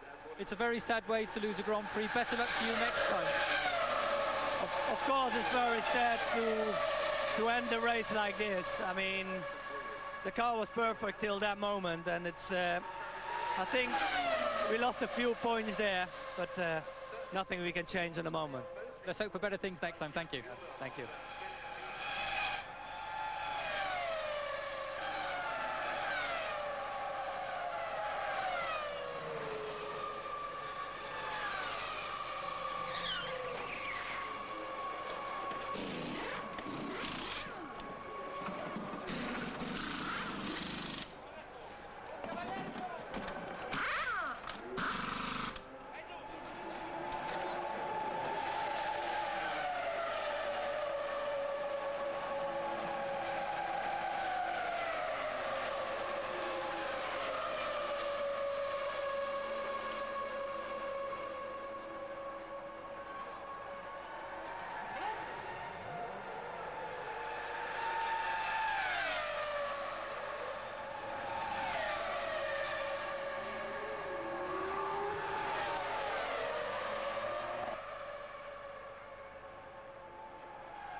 Race 9 laps now for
more chance after this, Jack. One more chance after this.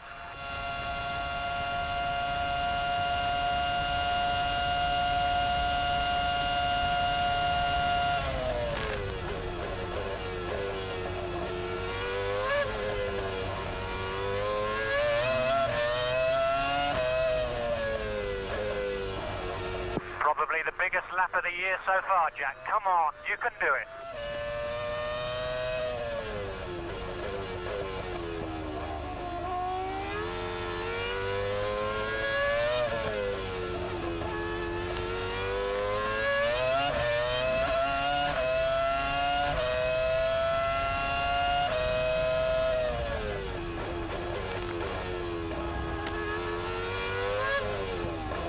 Have 9 seconds to Coulthard, so you have enough time to make the same mistake you made last time.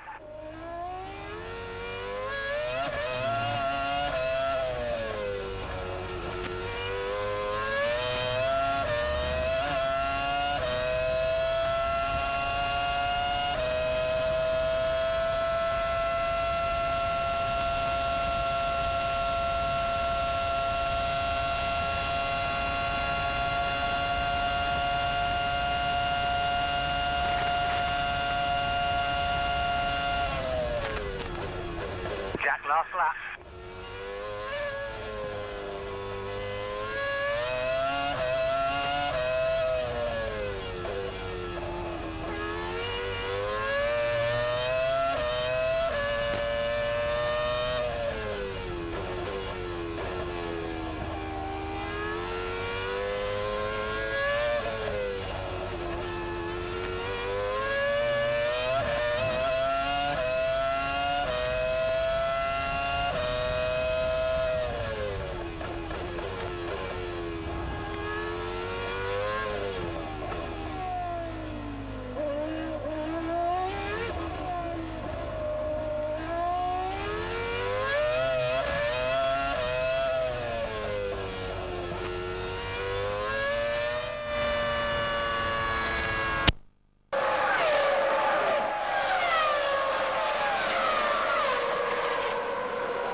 Jacques Villeneuve is fourth. Rubens Barrichello maintains that second position.